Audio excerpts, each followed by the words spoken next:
Hey guys, tonight we're stepping softly, almost reverently, into a world shrouded in mist magic and the deep, resonant hum of ancient tradition. Imagine yourself not in your familiar modern bedroom, but nestled deep within a Celtic roundhouse somewhere in Iron Age Europe.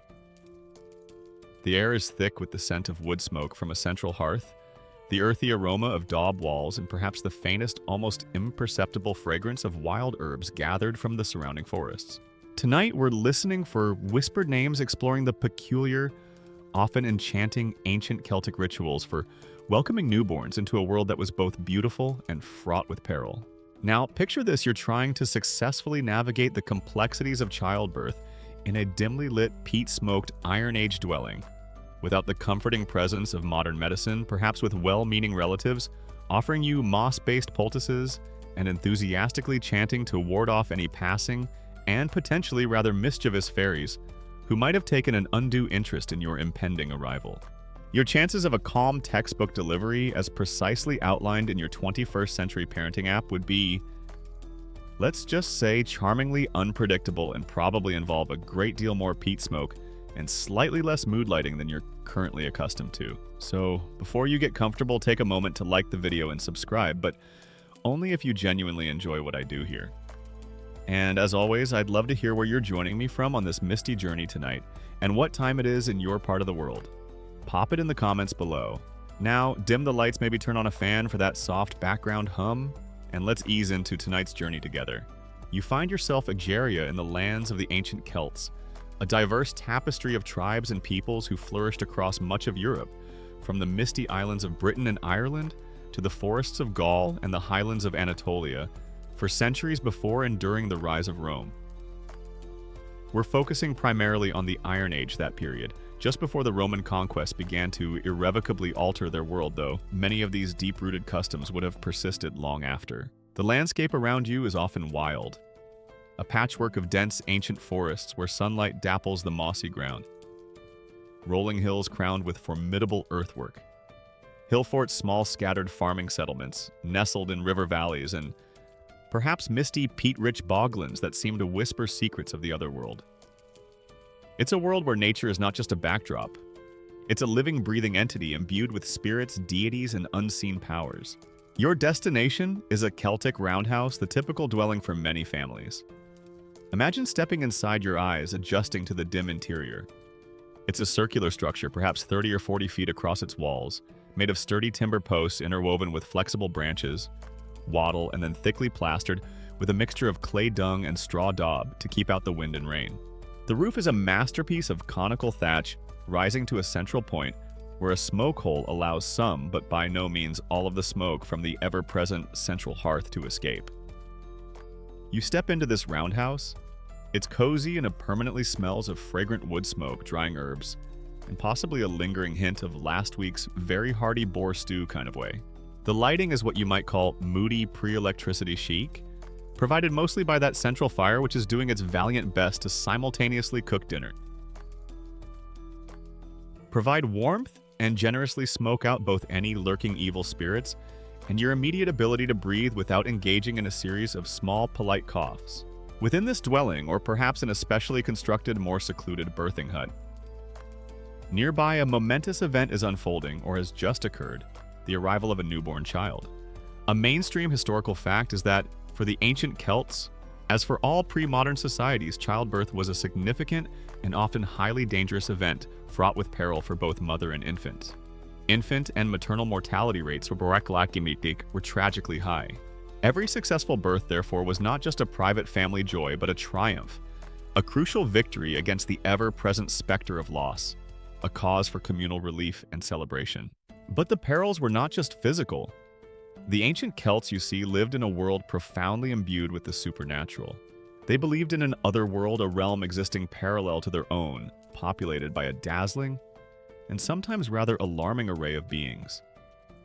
Powerful gods and goddesses, nature, spirits, mischievous sprites, capricious fairies, the she or good folk of later Irish lore whose Iron Age precursors were likely just as unpredictable, and the ever-watchful spirits of the ancestors. The moments of birth and death were seen as a liminal times periods when the veil between this world and the other world was particularly thin. A newborn child fresh from that mysterious spiritual realm was considered especially vulnerable, not yet fully anchored to the human world, and therefore susceptible to being harmed or even stolen away by these otherworldly entities. Forget just worrying about your modern baby-proofing of electrical sockets and sharp corners. Ancient Celtic parents had the added and significantly more stressful daily concern of potentially mischievous puka attempting to swap their beautiful, gurgling newborn for a grumpy old log, enchanted to look like a baby or perhaps a particularly irritable fairy, who hadn't received a sufficiently respectful invitation to the welcome new human to the village feast. It was a full-time job, just keeping the otherworld out of the metaphorical nursery. Therefore, the arrival of a new baby was not just a medical or familial event. It was a profoundly sacred and spiritually charged occasion. This tiny new life represented the continuity of the kin group, the clan, the tribe.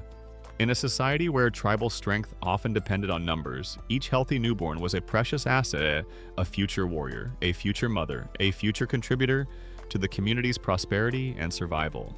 The birth was a link in the great chain of being, connecting the ancestors of the past with the generations yet to come. It was a moment overseen by various deities, particularly goddesses associated with fertility, childbirth, motherhood, and protection. Figures like the widespread Brigid in the insular Celtic world, or perhaps local tutelary goddesses whose names are now lost to us. The precise nature and strict uniformity of ancient Celtic birthing rituals across the vast geographical areas they inhabited, from Ireland to Galatia and the many diverse tribal groups encompassed under the general term Celtic, remain subjects of ongoing scholarly investigation and careful reconstruction. As direct contemporary textual evidence from the Celts themselves concerning such intimate domestic practices is exceptionally scarce, forcing historians and archaeologists to rely heavily on later, often Christianized, folkloric accounts from Ireland and Wales, which may preserve echoes of older pagan traditions supplemented by Roman ethnographic descriptions, which are often biased or incomplete, and interpretations of archaeological finds. Yet even with these limitations, we can piece together a picture of a world where the birth of a child was met with a complex mixture of joy, anxiety, and a deep sense of the sacred. The air in the roundhouse would be thick with anticipation. The low murmur of women's voices, the mother's female relatives experienced midwives from the community, offering comfort, encouragement, and perhaps reciting ancient prayers or protective incantations. The scent of specific herbs known for their properties in easing labor or purifying the birthing space might mingle with the ever-present wood smoke. And as the first cry of the newborn finally cuts through the tense silence, a wave of relief and thanksgiving would wash over the assembled company. A new life has successfully navigated the perilous journey into this world. But the rituals of welcome protection, and crucially of naming, that first powerful act of whispering an identity into being, are only just beginning. You are now an unseen, empathetic observer, Egeria within the smoky, firelit confines of that ancient Celtic roundhouse, witnessing the sacred, perilous, and profoundly momentous arrival of a new life.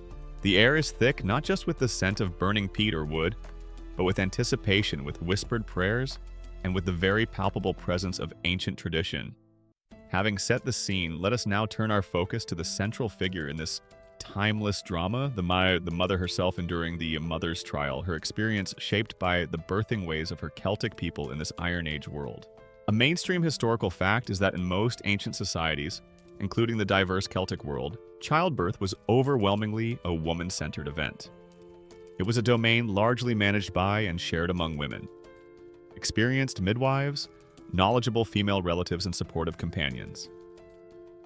Men, with very few exceptions, perhaps a druid or a healer in dire circumstances, or the anxious father pacing well out of earshot, were typically excluded from the immediate birthing space. This wasn't necessarily out of a sense of prudishness, but more likely from a deep-seated understanding that birth was women's sacred business, a powerful, mysterious process best navigated by those who understood its rhythms and its risks firsthand. Your Celtic birthing team, therefore, is probably composed of your toughest, most stoic aunts, your wisest, most experienced grandmother who has likely delivered more babies than the local chieftain has had hot dinners, and a respected local midwife whose calm demeanor and skilled hands have seen countless new souls into the world with nothing more than some soothing chants.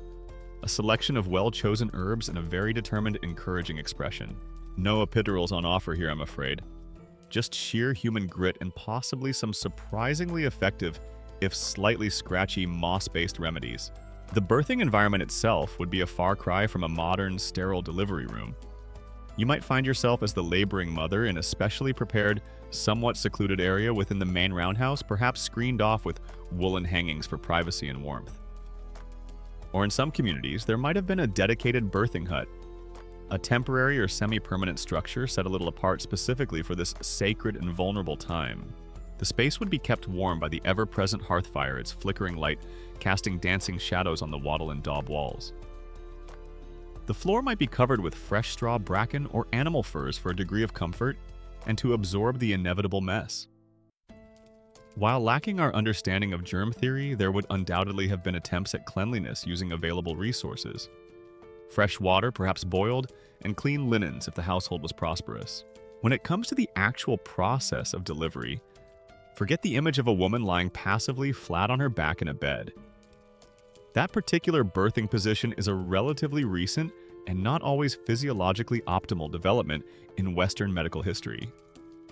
In your ancient Celtic setting, Egeria, you are far more likely to be encouraged to adopt upright active positions that work with gravity. You might be squatting supported by the strong arms of your female attendants.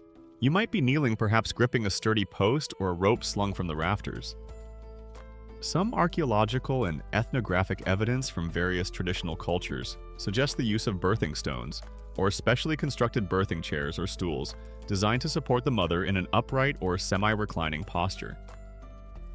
Celtic birthing was likely an active, often arduous physical affair. Squatting, kneeling, perhaps even a bit of rhythmic swaying, or what might look to an outsider like a rather intense interpretive dance to encourage the baby's descent, whatever it took to bring that new life into the world. It was a significant workout with a very specific, very loud, and incredibly tiny reward at the very end. The trial aspect of childbirth was intensely real. The pain, of course, would have been immense endured without modern analgesia. But beyond the physical agony, the dangers were profound. Complications that are often manageable today, a breech presentation, prolonged labor, postpartum hemorrhage, or infection, could all too easily prove fatal for either mother or child, or both. Every successful birth was a testament to the mother's strength and endurance and the skill and luck of her attendants. The precise nature of pharmacological knowledge possessed by ancient Celtic midwives, particularly their detailed understanding and specific use of locally sourced herbs for effective pain relief, to facilitate labor or to manage dangerous complications during and after childbirth, is exceptionally difficult to ascertain with complete certainty, as this knowledge was almost exclusively transmitted orally from woman to woman, relying largely on later, often fragmented folkloric traditions, comparative ethnography from other traditional societies, and sometimes ambiguous archaeological evidence for medicinal plants, making it a constant area of careful scholarly investigation. Alongside the physical trial, there was the ever-present spiritual battle. As we touched upon, this liminal period of birth made both you, the mother, and your newborn intensely vulnerable to malevolent influences from the other world. Your attendants would not just be offering physical comfort and practical assistance, they would also be engaged in spiritual protection, reciting charms, prayers, or ancient incantations, perhaps using specific herbs or objects believed to ward off evil spirits, ill luck, or the unwanted attentions of the less benevolent members of the fairy folk. Once your baby has finally arrived, a new set of rituals and cares would begin. The immediate post-birth period would focus on ensuring your well-being mother. You would be gently cleaned, perhaps with warmed water infused with specific herbs. You would be encouraged to rest to regain your strength. Special nourishing foods and drinks would be prepared for you, perhaps a fortifying broth or a drink made with honey and milk designed to restore your energy and promote healing. Ritual purification for both you and the child to cleanse away the blood. And perceived spiritual vulnerability of birth would also be a crucial next step, something we'll explore in more detail soon.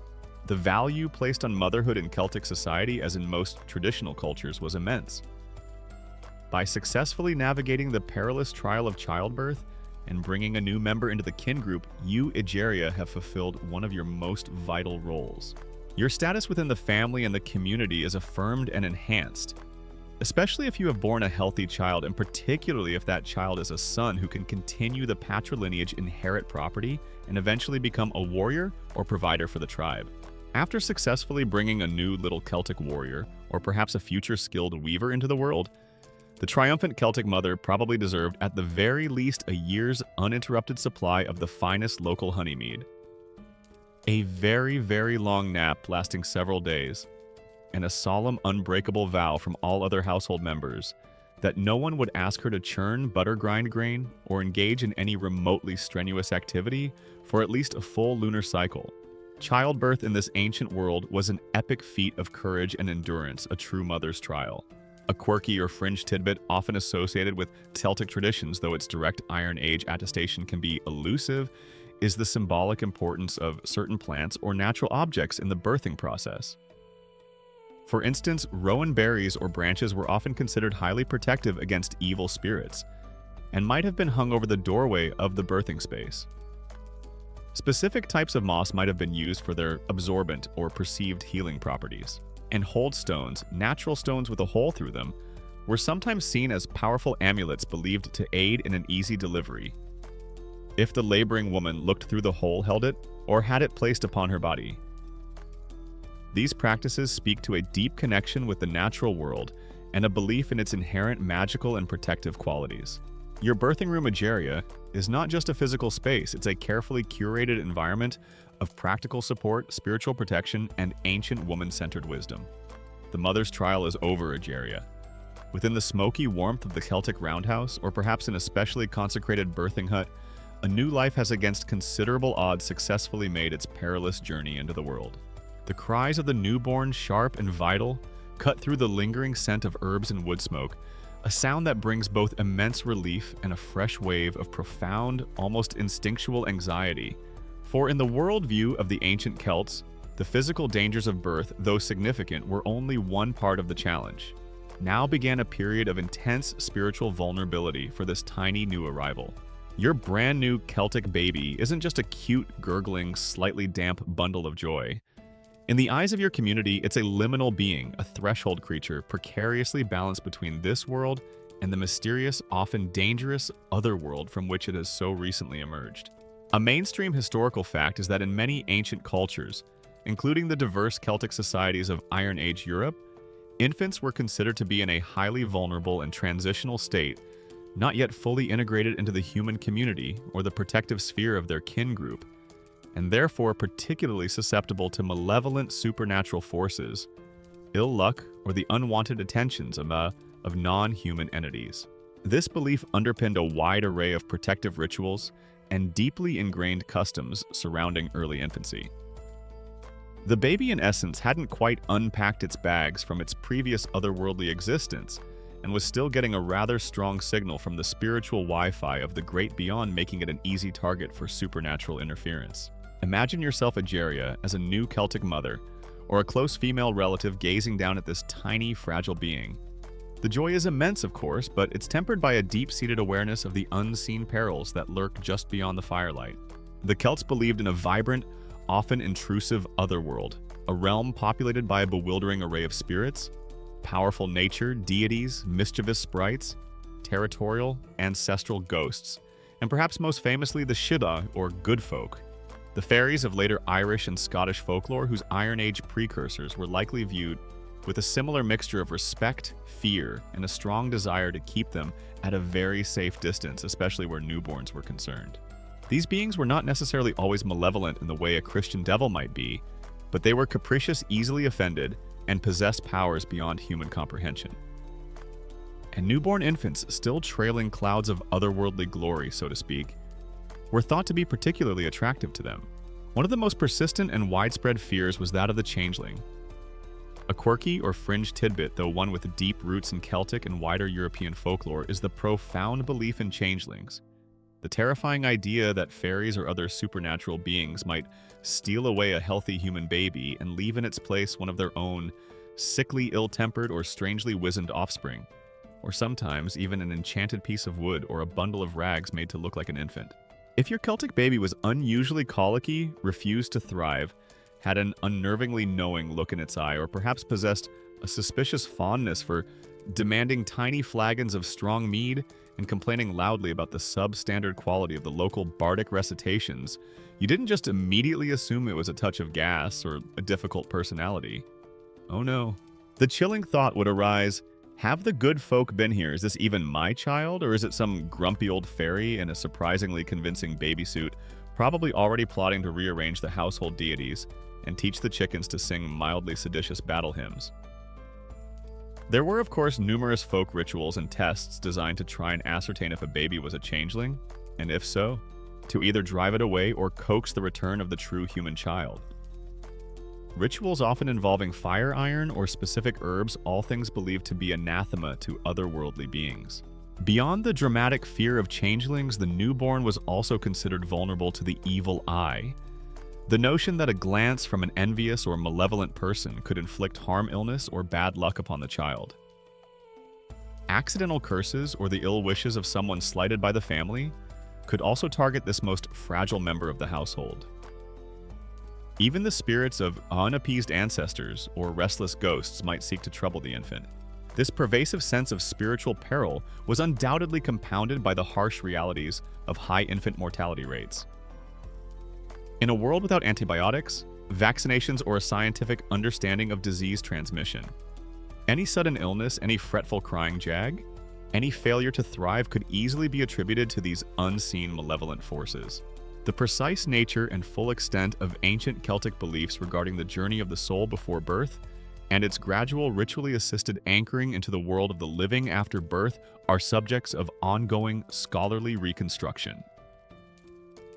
As these concepts rely heavily on careful interpretations of later mythological narratives from Ireland and Wales, which often preserve much older pre-Christian thematic elements, comparative studies of other Indo-European belief systems, and the sometimes ambiguous symbolism found in Celtic archaeology, given that direct contemporary Celtic theological texts or detailed philosophical treatises on the soul's journey are effectively non-existent.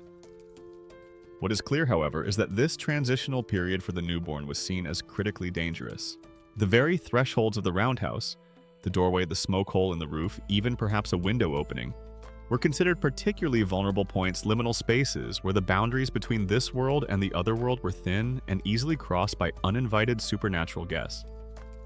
You can imagine Celtic parents being especially vigilant about these entry points, perhaps hanging protective herbs like rowan or saint, John's wort over the lintel, or placing objects made of iron, a metal often believed to repel fairies and evil spirits near the cradle. It wasn't just about baby-proofing against physical dangers like drafts or wandering livestock. It was about spiritually fortifying the home against actual literal demons, mischievous sprites, and any number of otherworldly entities who might be trying to sneak in for a bit of baby snatching or general supernatural mischief. Did you remember to hang those freshly picked rowan twigs above the doorway, dear? A new mother might anxiously ask her partner. And did you check that the iron fire poker is still by the hearth? I thought I heard a rather suspicious rustling in the thatch earlier, and I'm not entirely convinced it was just the wind or that particularly large and opinionated raven that likes to sit on our roof and pass judgment on my cooking. Furthermore, until the child was formally named and integrated into the community through specific rituals, which we will explore in upcoming sections, it might be considered even more spiritually adrift, less real. In a social and protective sense, its identity is still somewhat fluid and unformed. The act of bestowing a name was not just a label. It was a powerful act of claiming, of defining, of anchoring the child firmly to its kin and to the world of the living. This understanding of the newborn as a threshold being, a Geria suspended between worlds and beset by potential otherworldly perils, is absolutely fundamental to making sense of the many peculiar, protective, and welcoming rituals that surrounded early infancy in the ancient Celtic world. Every charm, every purification, every whispered blessing, and ultimately the crucial act of naming itself was designed to safeguard this precious new life, to sever its lingering ties to the perilous otherworld, and to fully and safely incorporate it into the human family and the protective embrace of the tribe. You're now acutely aware, Ageria, of the precarious spiritual tightrope your newborn Celtic baby is walking. This tiny, precious being, fresh from the mysterious otherworld, is seen as intensely vulnerable, a liminal soul, not yet fully anchored to the mundane realities of human existence, and therefore an irresistible target for all manner of unseen forces, from mischievous sprites to genuinely malevolent entities.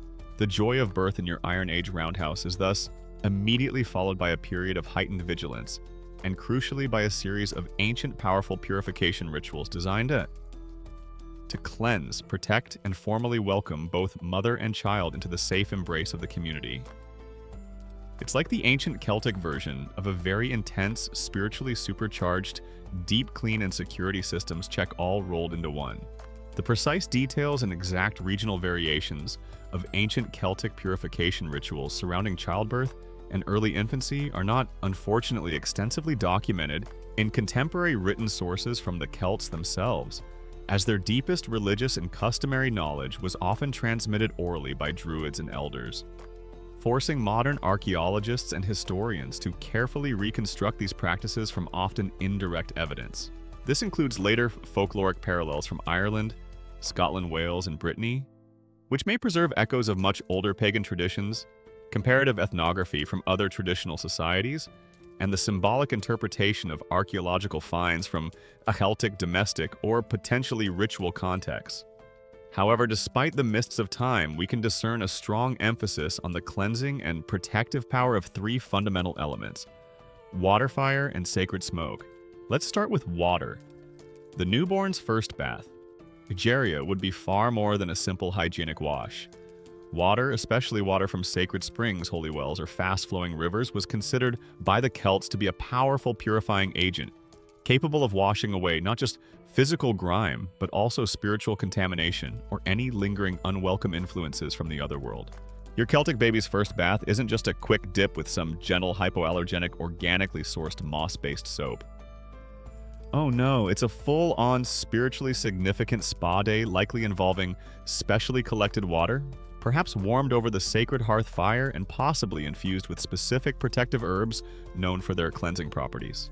Imagine the scene: an elder woman, perhaps the midwife or a respected grandmother, carefully laving the infant's tiny limbs, murmuring ancient blessings or incantations, symbolically washing away any residual otherworldly connections, and dedicating the child to the protection of the family and tribal deities. This ritual bath might also be seen as a form of gentle introduction to the elements of this world, a blessing for health and strength. The mother, too, still recovering from the ordeal of childbirth, and also considered to be in a state of ritual impurity and spiritual vulnerability, would undergo her own ceremonial cleansing with water, marking her transition back into the everyday life of the community. Next comes fire, that most potent and primal of purifiers, a symbol of light, life, and protection in countless cultures. Fire was believed to have the power to drive away evil spirits, to burn away negative influences, and to consecrate a space or an individual.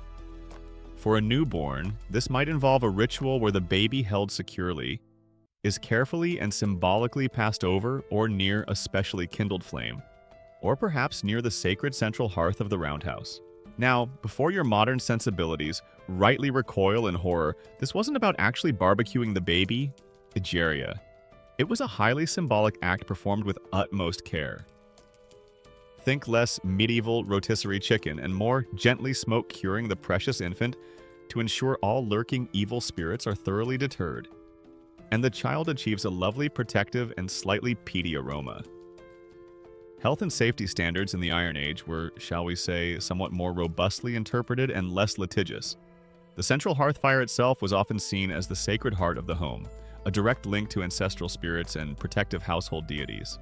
Formally presenting the newborn to this hearth fire, perhaps with specific offerings or prayers, would have been another way to place the child under its protective aura and integrate it into the family's spiritual center. And then there's sacred smoke.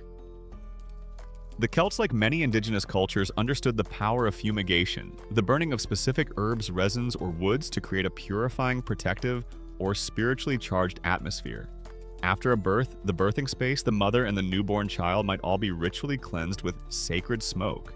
Juniper, with its pungent, resinous aroma, was a common choice across many European traditions for its powerful purifying and protective qualities. Rowan, another tree held in high magical esteem by the Celts for its apotropaic, evil-averting properties, might have its leaves or small branches burned. Other local herbs known to the community's wise women for their specific virtues could also be employed. The amount of sacred purifying herb smoke deliberately filling the roundhouse during these rituals might have been quite considerable enough to make your eyes water, your throat catch, and most importantly, to send any nearby bad spirits, mischievous fairies, or general otherworldly riffraff coughing and spluttering their way back to whatever gloomy dimension they crawled out of. Begone foul sprites and unwelcome ethereal entities. You can almost hear the officiating elder chant amidst the swirling fragrant haze, and kindly take your otherworldly allergies and your nefarious baby-swapping intentions with you. A mainstream historical fact is that ritual purification involving these core elements, water for washing and lustration fire for its consuming and protective power, and smoke from sacred plants for fumigation and blessing, was a common and deeply significant feature in many ancient religious and social practices, including those of Celtic societies. These rites were particularly crucial surrounding life transition events like birth, marriage, and death times, when individuals and communities were considered especially vulnerable to spiritual imbalance or hostile supernatural forces.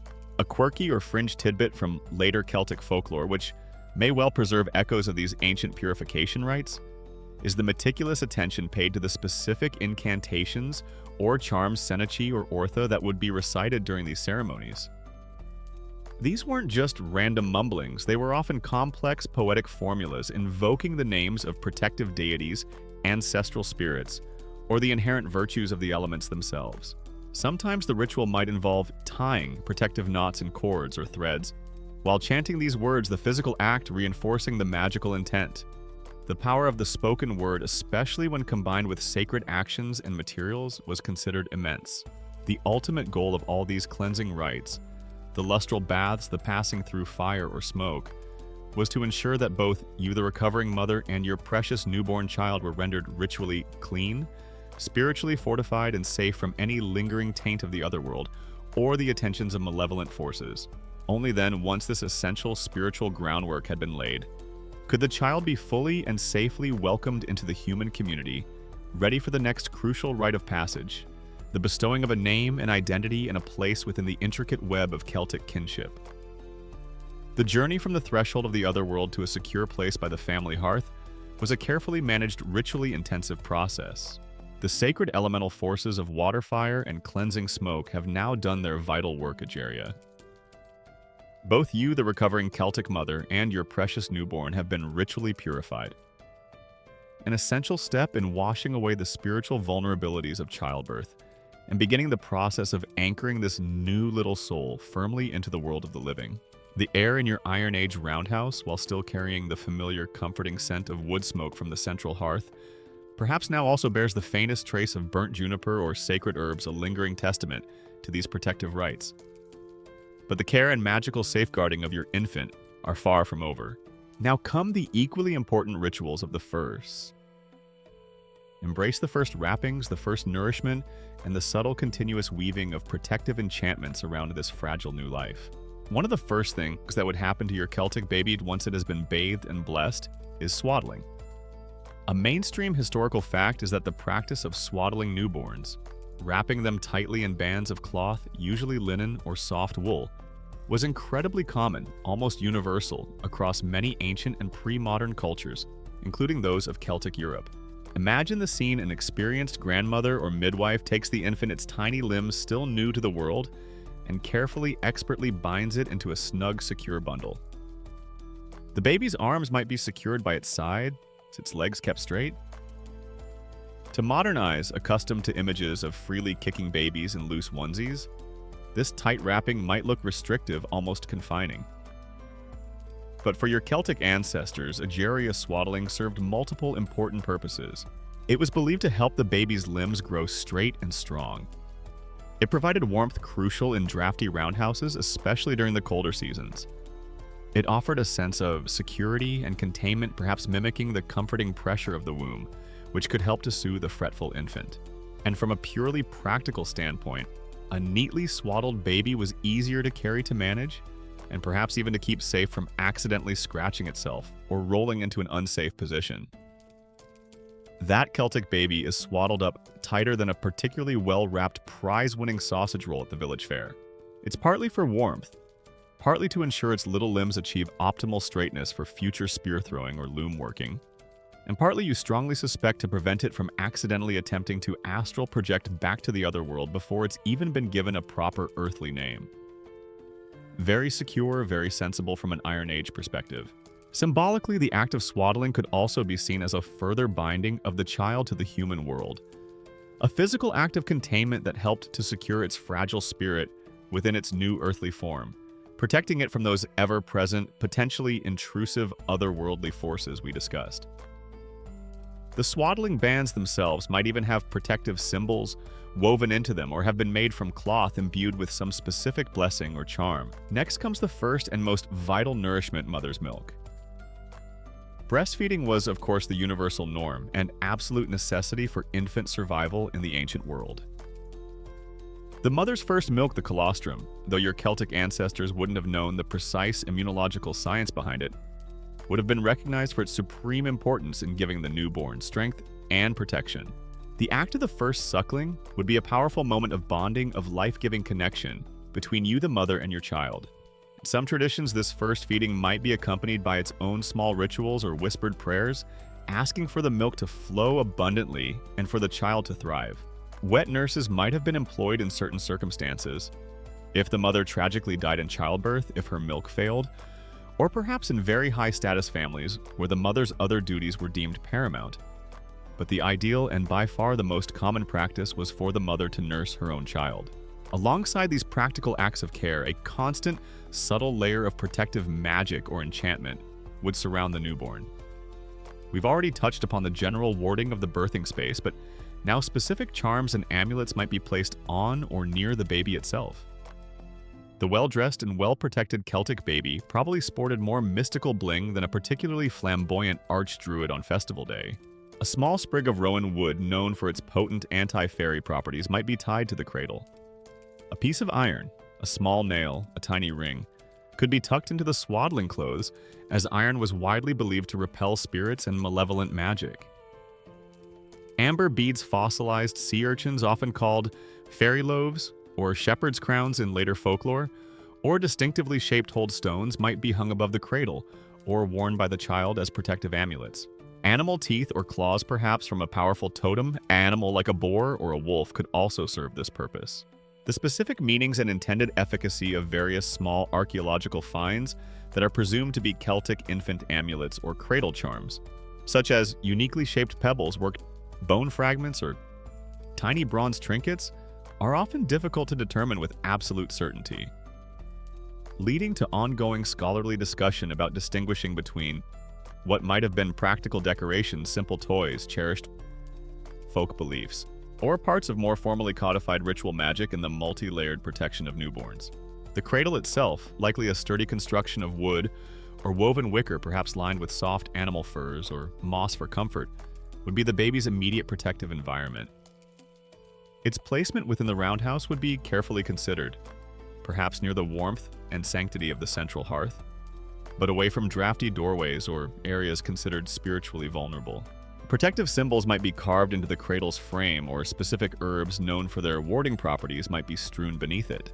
Even the lullabies sung to soothe the infant would likely be more than just simple soothing melodies.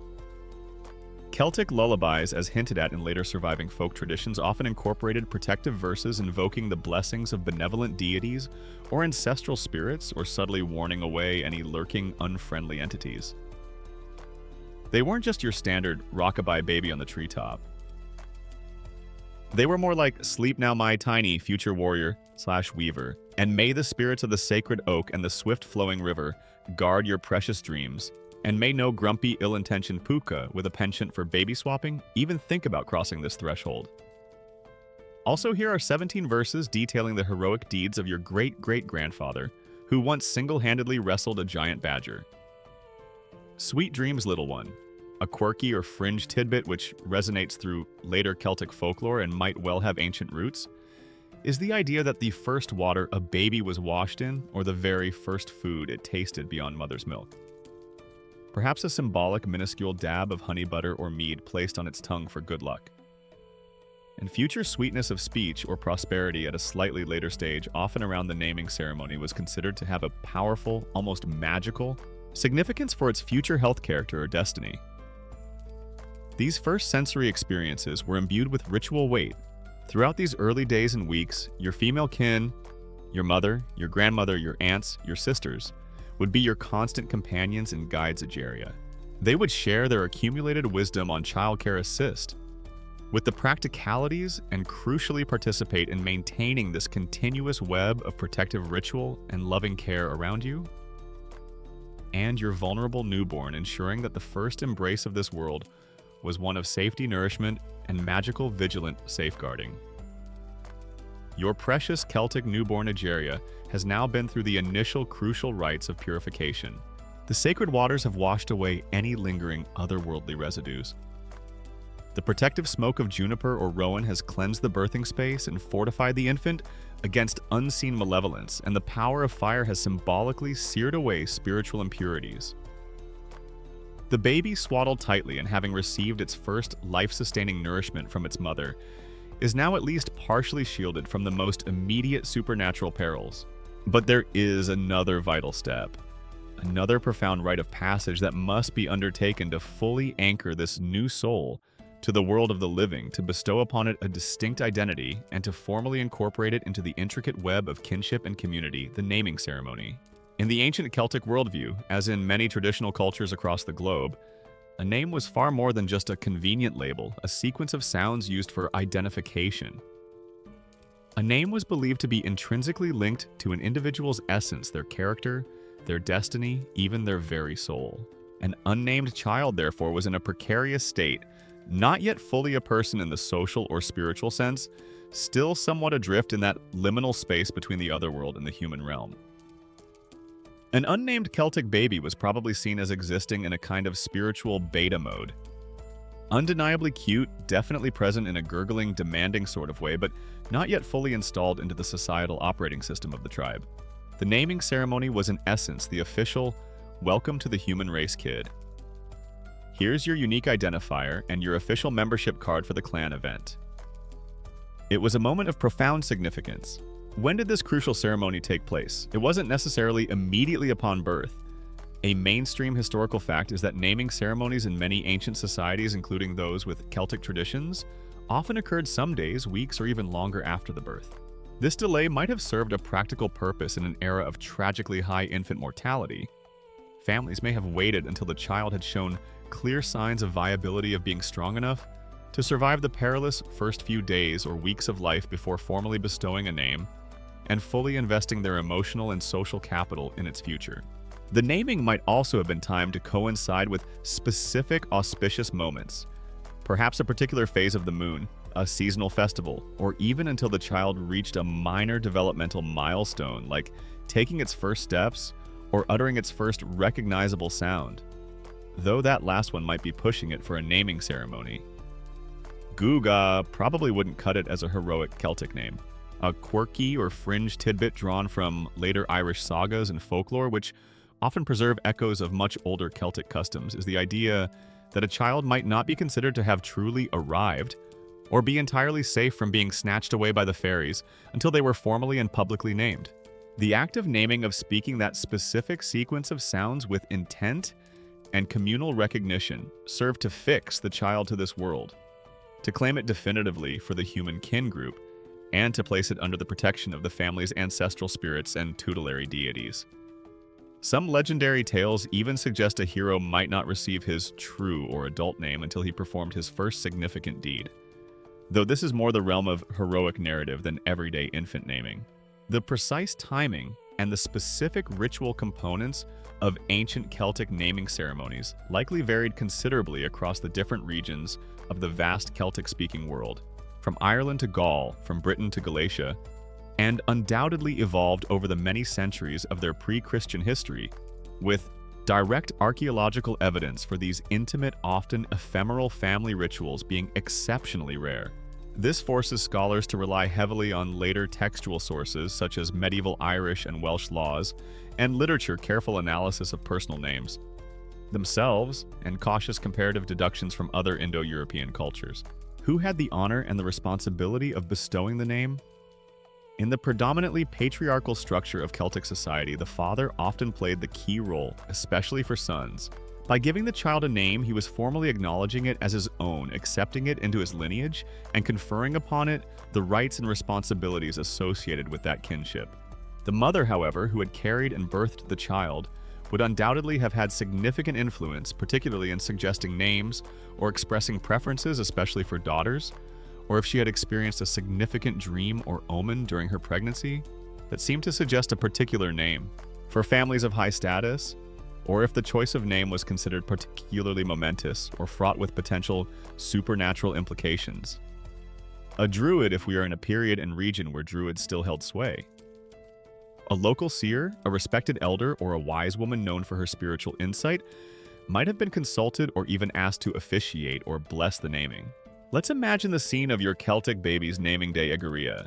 The kin group, the extended family, and perhaps close friends and important members of the community would gather.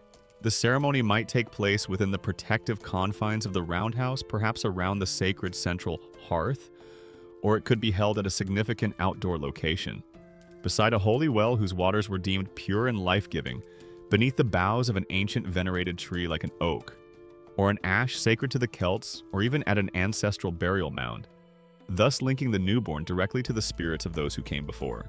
The child, perhaps freshly bathed and swaddled in a new, specially woven or decorated cloth, would be formally presented.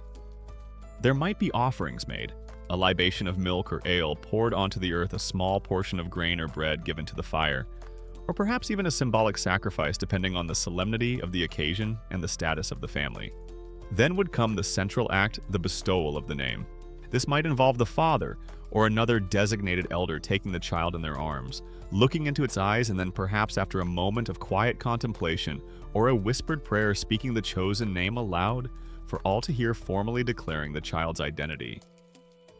This public pronouncement would be met with acclamations, blessings, and words of good fortune from the assembled company. Choosing a Celtic baby name wasn't like idly flicking through a modern baby name app looking for something that sounds vaguely fashionable or pairs well with the surname. Oh no, it was serious, deeply considered business. You couldn't just whimsically call your son Kevin because it had a nice ring to it and you once knew a pleasant, if somewhat unmemorable Kevin back in Roman Gaul. The name had to have meaning, it had to have power, it often had to reflect lineage or desired qualities, and it preferably shouldn't sound too alarmingly similar to the known name of that notoriously grumpy, shape-shifting badger spirit who was rumored to live down by the Misty Creek and had a particular dislike for improperly named infants. The Celtic naming ceremony you can picture probably involved a very solemn, slightly nervous pronouncement of the chosen name by the dad, hoping he got the archaic pronunciation just right. Maybe a slightly more confident druid attempting to get the ritual blessing fire lit with some stubbornly damp sacred wood, and a whole circle of relatives nodding with grave approval, while secretly and with great anticipation, wondering if there would be enough honey cakes and roasted boar at the celebratory feast that was sure to follow. Some things, it seems, are truly universal across the ages. And this bestowal of a name, this vital rite of passage, was the moment your Celtic newborn truly ceased to be just a threshold being and officially became a recognized, named individual ready to take their place in the vibrant, challenging, and spiritually rich world of the ancient Celts. The naming day has arrived, Ageria. Your tiny Celtic newborn, having successfully navigated the initial perils of birth and the crucial rites of purification, is now ready to be formally endowed with perhaps the most potent, magical, and social toolkit it will ever receive its name. As we've touched upon, this isn't just a casual christening with a nice slice of honey cake afterwards, though a celebratory feast is almost certainly on the agenda, don't you worry. In the ancient Celtic worldview, the act of naming was a profound ritual, a moment imbued with inherent power, capable of shaping identity, ensuring protection, and formally weaving the child into the very fabric of its kin and cosmos. And central to this, or at least a fascinating and recurring motif in our understanding of these ancient practices, is the peculiar and possibly magical act of whispering the name. A mainstream historical fact is that in many oral cultures worldwide, including strong inferences from later Celtic traditions and comparative Indo-European linguistics, the spoken word itself, and particularly the act of naming, was believed to hold immense creative, defining, and magical power. Words weren't just arbitrary sounds. They were seen as potent vessels of essence and energy. To speak a name was not merely to identify, it was to invoke, to summon, to give form and substance to a being's very soul. The careful, ritually correct bestowal of a name was therefore considered absolutely vital for an individual's future well-being, their character, and their destiny. The Celts really believed words had power, you see. You didn't just casually shout a baby's newly chosen name across the smoky expanse of the roundhouse as if you were calling in the dogs for supper. Oh no. You whispered it with focused intent, with solemn reverence, like you were carefully programming its tiny, unformed soul with good fortune, heroic potential, and perhaps a lifelong aversion to eating suspiciously shiny berries found growing near fairy mounds. It's like ancient bioacoustic soul imprinting, but with significantly more beards, a lot less peer-reviewed scientific data, and a much higher chance of a druid being involved. So why the whisper? Why this soft, almost secretive utterance for such a momentous occasion? The reasons are likely multifaceted, rooted in both practical spiritual caution and profound magical belief. Firstly, remember the newborn's extreme vulnerability to the otherworld. Even after purification rites, the infant is still considered a liminal being, not yet fully anchored. Shouting its true name to the four winds too early might be seen as an open invitation to any passing mischievous sprites, disgruntled ancestral ghosts, or overly curious and potentially acquisitive members of the fairy folk who might be eavesdropping. These entities, it was believed, could gain power over an individual if they knew their true or soul name. Whispering the name, therefore, particularly in its very first utterance, could be a vital protective measure. It's like giving your baby a super secret, divinely encrypted magical password for its soul. Okay, little one. The namer might softly breathe into the infant's tiny ear. Your public-facing everyday user ID will be Boudica Jr., the remarkably loud. But your real top-secret spiritual Wi-Fi password to connect directly with the ancestral spirit realm and repel unwanted supernatural malware is Fluffy Cloud Shepherdess Dancing with 7 Silver Salmon. Don't under any circumstances tell the fairies, or your annoying older cousin who always tries to steal your honeyed parsnips. Secondly, the act of whispering imbues the moment with a sense of intimacy, sacredness, and focused intent. It's a gentle introduction of the name to the child's own nascent consciousness, a soft breath of identity breathed directly into its being. The whisper is for the child, for the closest kin, and for the benevolent household gods and ancestral spirits who are invited to witness and bless this rite, not necessarily for every Tom, Dick, and Deirdre in the wider settlement, at least not initially. The power of the name is being carefully concentrated, delivered with precision to its intended recipient. Who would perform this significant act of name whispering? It could be the father as the head of the household, formally claiming the child and bestowing upon it its patrilineal identity. It might be the mother in a quiet, intimate moment, whispering a name filled with her hopes and dreams for her child. Or for families of higher status, or if the name itself was believed to have been divined through omens or dreams. A respected elder, a wise woman of the community, or even a druid in periods and regions where their influence remains strong might be tasked with this sacred first utterance. Imagine the pressure on the official name whisperer, Egeria. You have to get the pronunciation just right, the intonation perfect, the accompanying blessings correctly formulated.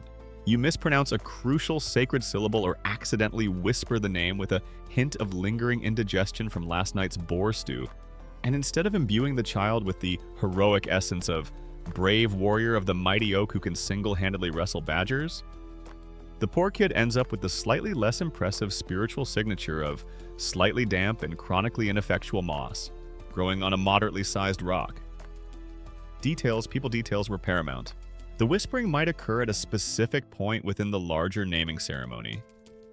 Perhaps it's the very first time the chosen name is spoken in the child's presence before it is then announced more publicly to the assembled kin. Or it could be part of a more elaborate ritual accompanied by other symbolic actions. Anointing the child with sacred water, touching it with a specific plant or stone, or holding it up to the first light of dawn. The exact ritual mechanics and the full symbolic significance of name-whispering ceremonies among the diverse ancient Celtic peoples, if indeed it was a widespread and formally distinct practice across all regions, are largely matters of careful scholarly reconstruction. Adieni, direct contemporary ethnographic descriptions of such intimate family rituals are virtually non-existent. This forces researchers to rely on clues from comparative folklore, linguistic analysis of the structure, and etymology of surviving Celtic personal names and interpretations of later medieval Irish and Welsh mythological accounts, where names frequently possess profound magical power and are often bestowed under extraordinary or secretive circumstances. A quirky or fringe tidbit that highlights the perceived power and importance of names and their correct utterance is found in some Celtic folk traditions, and indeed in many cultures worldwide concerning telling the bees. While not directly about whispering a name to a baby, the custom of formally announcing important family news, births, deaths, marriages, and yes, the names of newborns, to the household's beehives was considered vital. Bees were seen as liminal creatures, messengers between worlds, and keeping them informed ensured their continued blessing and productivity. Failing to do so could result in them absconding or ceasing to make honey. This underscores a worldview where the formal, respectful articulation of names and significant life events had repercussions not just within the human community, but in the wider, interconnected natural and supernatural world. The whispered name, therefore, was far more than a simple sound. It was a breath of life, a shield of protection, a seed of destiny. It was the first, most intimate bestowing of identity, a magical thread connecting the newborn to its ancestors, its kin, its deities, and its future path. It was a soft utterance carrying immense weight, a peculiar and potent ritual at the very dawn of a new Celtic life. The sacred, intimate ritual of name whispering is complete Ageria. Your tiny Celtic newborn held close has had its unique identifier, its spiritual password breathed gently into its nascent consciousness by a parent, an elder, or perhaps even a revered druid. This act, so full of focused intent and protective magic, has further anchored the child to the world of the living, drawing it more firmly from that liminal space between this realm and the other world. Now, with the name bestowed, at least in its first, most personal utterance, let's explore the kinds of names themselves. The echoes and resonances they carried for in the ancient Celtic worldview. A name was never just an arbitrary collection of pleasing sounds. It was a vessel of meaning, a reflection of heritage, and a potent carrier of hopes and desired destinies. A mainstream historical fact is that ancient Celtic personal names, as known to us from a variety of sources, including inscriptions in Roman Britain and Gaul, references in classical Greek and Roman texts, and more extensively from early medieval Irish and Welsh manuscripts, which preserve much older linguistic forms and naming traditions, often had clear and discernible etymological meanings. These were frequently compound names formed by combining two or more elements that related to aspects of nature animals, warfare, and heroic valor. Deities or desirable personal qualities and abstract concepts. Choosing a name for your Celtic baby wasn't like flicking through a modern baby name book for something that just sounded nice or was currently trending amongst the celebrity druid circuit. Oh no, it was serious considered business. You couldn't just casually call your son Kevin because it seemed vaguely pleasant and unlikely to offend any powerful local water spirits. The name had to have substance, it had to have power, and preferably it shouldn't sound too embarrassingly similar to the name of that notoriously grumpy and easily insulted badger spirit who was widely rumored to live down by the misty sacred creek and had a particular dislike for inappropriately or flippantly named infants. One of the richest sources of inspiration for Celtic names was the natural world that surrounded them so intimately. You find names reflecting a deep connection to and reverence for animals, plants, and the landscape itself. For boys' names, incorporating elements like Kuno Hound or Wolf Artos, Bear Brachos Badger, or Brannon Raven were common, suggesting qualities of strength, ferocity, cunning, or a totemic connection to these creatures. If you were a Celtic baby boy, your name wasn't likely to be something as straightforwardly mundane as Bob or Steve. Oh no, you were far more likely to be Kuno Belinos, Hound of Belinus, a sun god, Artogonos, son of the bear, or Branakunos, raven wolf. It really added a certain dramatic, almost feral flair to playtime in the village enclosure. and probably made you feel rather heroic even when you were just enthusiastically mashing berries into your own hair. For girls, names might be drawn from beautiful or cherished plants like Blathnot little flower in Irish tradition, or perhaps from graceful animals or natural phenomena. Deities, of course, also played a significant role in naming traditions.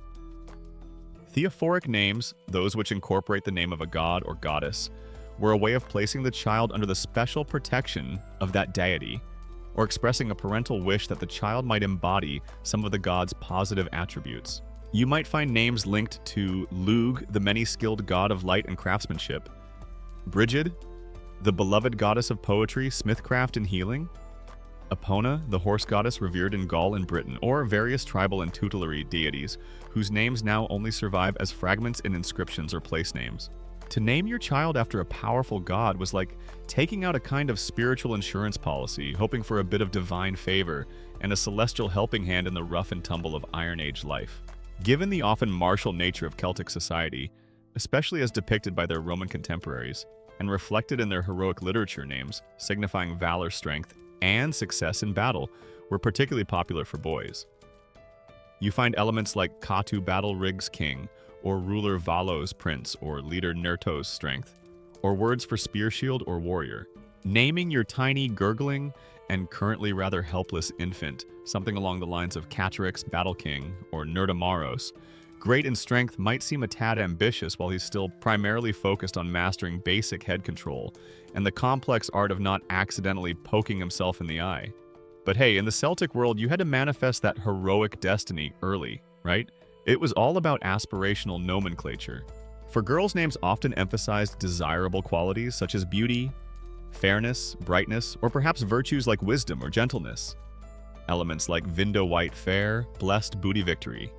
But perhaps also abundance or words related to brightness or preciousness might feature. Of course, some female names also carried connotations of strength, or even fierceness, reflecting the powerful female figures found in Celtic mythology, and indeed in historical accounts of warrior queens like Boudica herself, whose name means something like victory. The exact process by which specific Celtic names were chosen for individual newborns and the relative weight given by families to factors such as honoring ancestral lineage, aspiring to certain desirable qualities, for the child seeking the patronage of a particular deity, marking the circumstances of birth, or even considering the purely phonetic aesthetics of the name in different Celtic societies and periods, is an area where direct evidence is understandably limited. Thus, leading historical linguists and onomastician scholars who study names to reconstruct patterns and probabilities from the surviving corpora of names, and by making careful comparisons with naming practices in other related Indo-European cultures.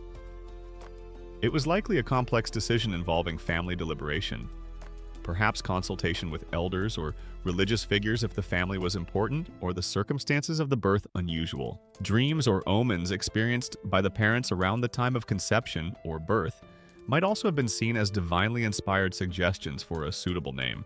A quirky or fringe tidbit that surfaces in some later Irish traditions, which may well preserve much older Celtic customs, is the idea that an individual might acquire different names or significant epithets at different stages of their life, or as a result of performing particularly noteworthy deeds. The famous hero Cu Chulainn, Hound of Cullen, for instance, received this name after a specific youthful exploit, his birth name being Saitanta. While the name bestowed in infancy, the one whispered with such care, would remain the foundational identifier. This fluidity suggests that a name wasn't always entirely fixed from birth, but could evolve to reflect an individual's developing character and life story. The very structure of many Celtic names, often being compounds of two distinct elements, allowed for a rich variety of meanings and associations. This also meant that the name itself could be seen as carrying a kind of inherent story or a condensed prayer for the child's future. The belief that nomen est omen, that the name is a portent that it can shape or predict a person's destiny, was likely a powerful undercurrent in these naming traditions. Choosing a name, therefore, was not just a matter of taste. It was an act of profound responsibility, an attempt to weave a thread of good fortune, strength, and belonging into the very essence of the new child's being. Imagine the stress of being the Celtic parent tasked with this decision. You get it wrong, and instead of your son growing up to be Dubna Valos, Dark Prince, or World Ruler, he somehow ends up with the inherent spiritual resonance and heroic destiny of Dubno-Karkos, slightly confused and ineffectual. Wild boar who is notably bad at finding edible roots. No pressure at all, parents of ancient ancient Gaul. The echoes of these meaningful, power-laden names whispered at the dawn of life were intended to resonate through a lifetime.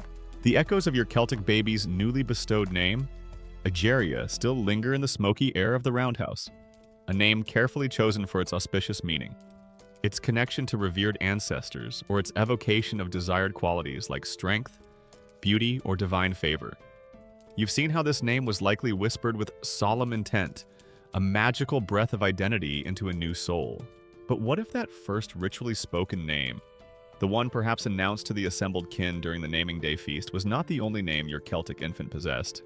What if there was another, even more potent, more closely guarded name, a secret soul name designed to shield the child's very essence from unseen perils? This intriguing, if somewhat speculative possibility adds another layer of mystique to those ancient Celtic rituals for welcoming newborns. The foundational belief here, as we've touched upon, is the immense power attributed to names in many ancient cultures, very much including the Celts. A mainstream historical fact is that while direct explicit evidence for a widespread formalized system of secret soul names among the Iron Age Celts is largely inferential and not definitively proven by contemporary inscriptions, the underlying belief that names held inherent power and that knowing an individual's, or a spirit's, true name could grant a measure of influence or control over them is a common and recurring motif in many ancient and traditional belief systems worldwide. This concept is certainly very prominent in later Celtic folklore and mythology, which often preserve much older pre-Christian ideas. In these later tales, heroes, heroines, and even formidable otherworldly beings frequently possess true names that are powerful secrets, the revelation of which can have dramatic, sometimes fatal consequences. So why the need for a secret name? Think back to that ever-present Celtic awareness of the otherworld, and its often capricious, sometimes downright hostile inhabitants. If a name is intrinsically linked to a person's soul or life force, then broadcasting that true essential name indiscriminately could be like handing out the keys to your spiritual kingdom to any passing supernatural entity with less than honorable intentions. Malevolent spirits, ill-wishing sorcerers, or those notoriously acquisitive members of the fairy folk who, as we know, had a particular penchant for fancying human babies, could, if they knew your child's true soul name, potentially use it to exert harmful influence, to cast a debilitating curse to steal its luck or vitality, or even to gain power over its very spirit. Giving your Celtic baby a secret soul name was therefore like enabling a kind of mystical two-factor authentication for their spiritual well-being. The fairies and assorted nefarious sprites might get hold of the public username something like Little Brennus the Surprisingly Loud, but they couldn't access the soul's heavily encrypted mainframe without that carefully guarded, whispered only to the benevolent powers, utterly unguessable password, which might be something wonderfully evocative like Thunder Badger Moon Whisperer CVN Foldstar. Don't tell the goblins. The public name, then. The one used in everyday life might be a more common family name, a descriptive nickname that arose naturally, or a name with a generally positive but perhaps less magically charged meaning. This public name would function as a kind of shield, a buffer deflecting unwanted supernatural attention away from the child's true vulnerable essence, which was protected by the secrecy of its soul name. Whether the ancient Celts widely and formally practiced a distinct system of bestowing deliberately concealed soul names in addition to more public use names for their children is a matter of ongoing scholarly speculation and engaging debate. As a direct epigraphic or contemporary classical textual evidence explicitly describing such a dual naming custom for ordinary individuals is scarce. This forces researchers to rely more on comparative analysis with other cultures known to have such practices. Interpretations of onomastic patterns where individuals sometimes appear with multiple appellations, and the rich thematic evidence found in later Celtic literary traditions where the power and secrecy of true names are so prominent. If such a secret soul name was indeed bestowed, the act of whispering it, which we explored earlier, would take on even greater significance. That soft, intimate utterance by a parent, an elder, or a druid directly into the infant's ear would be the sacred moment of imbuing the child with this hidden protective identity.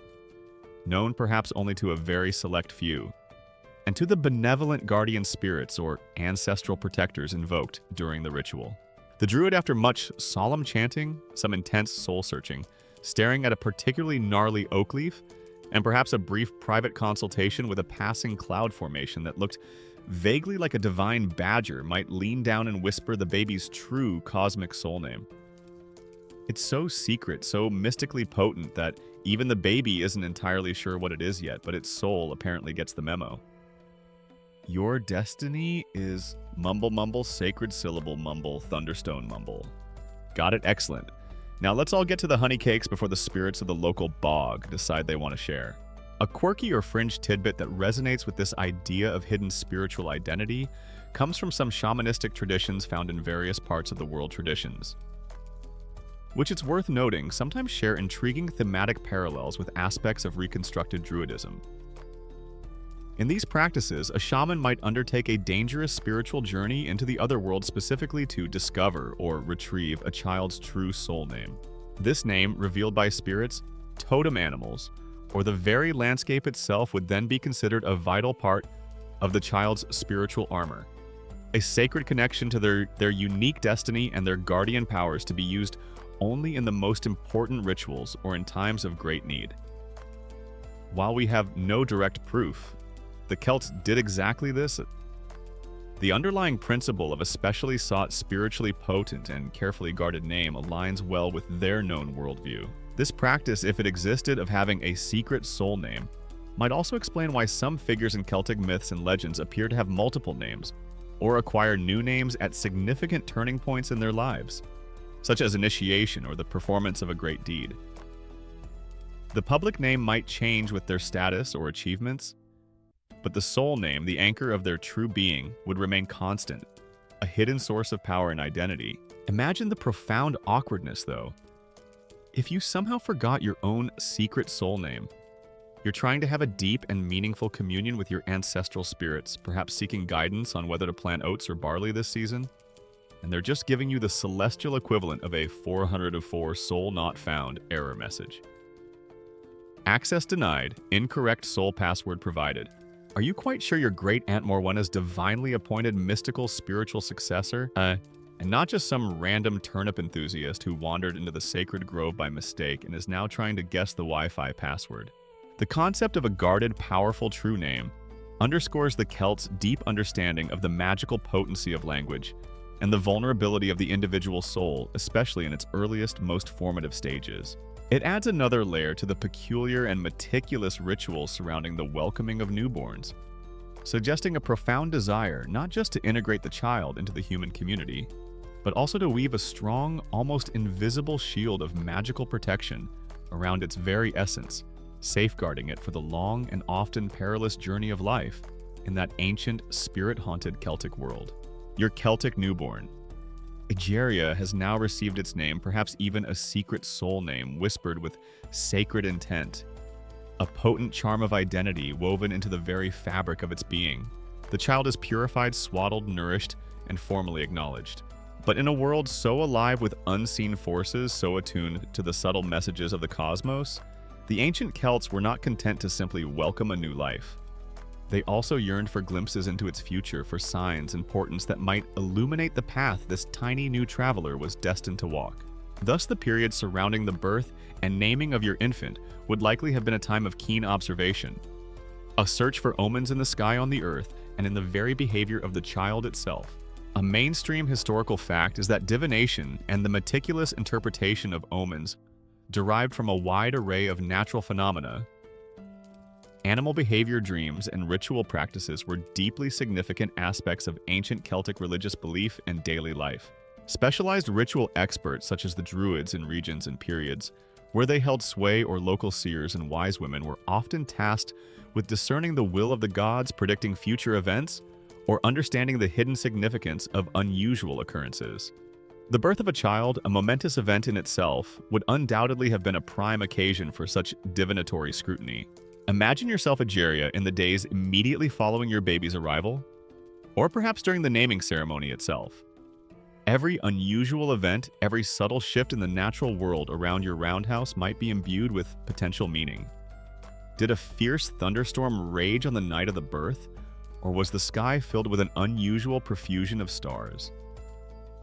A storm might signify a tumultuous life or a powerful, tempestuous spirit for the child, while a starlit sky could promise brilliance or divine favor. If your Celtic baby is born, and at that exact moment of its first cry, a majestic golden eagle is seen soaring gracefully overhead carrying a particularly shiny, wiggling salmon in its talons, all while a perfectly formed double rainbow appears directly over your thatched roof. The attending druid. If you're lucky enough to have one on call for such auspicious obstetric events, would probably stroke his long white beard with immense satisfaction and declare, well, that's remarkably and unambiguously positive, wouldn't you say? This child is clearly destined either to become a legendary hero capable of leaping across rivers in a single bound, or they're going to be really, really good at fishing. Possibly both. We'll need to consult the sacred oak leaves for further clarification on the fish specifics. The behavior of animals was a rich source of omens for the Celts.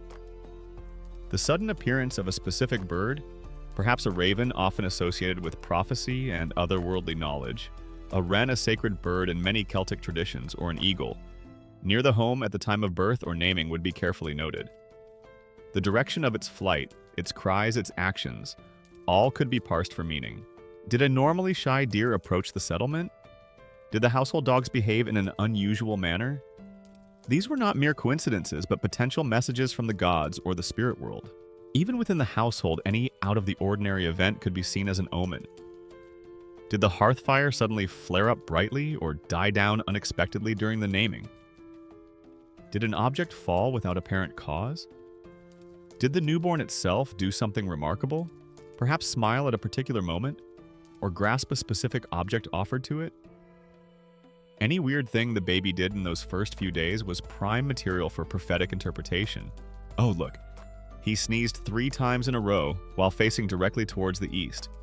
That clearly means he's destined to be a great traveler and will probably discover a new and exciting type of turnip on his voyages.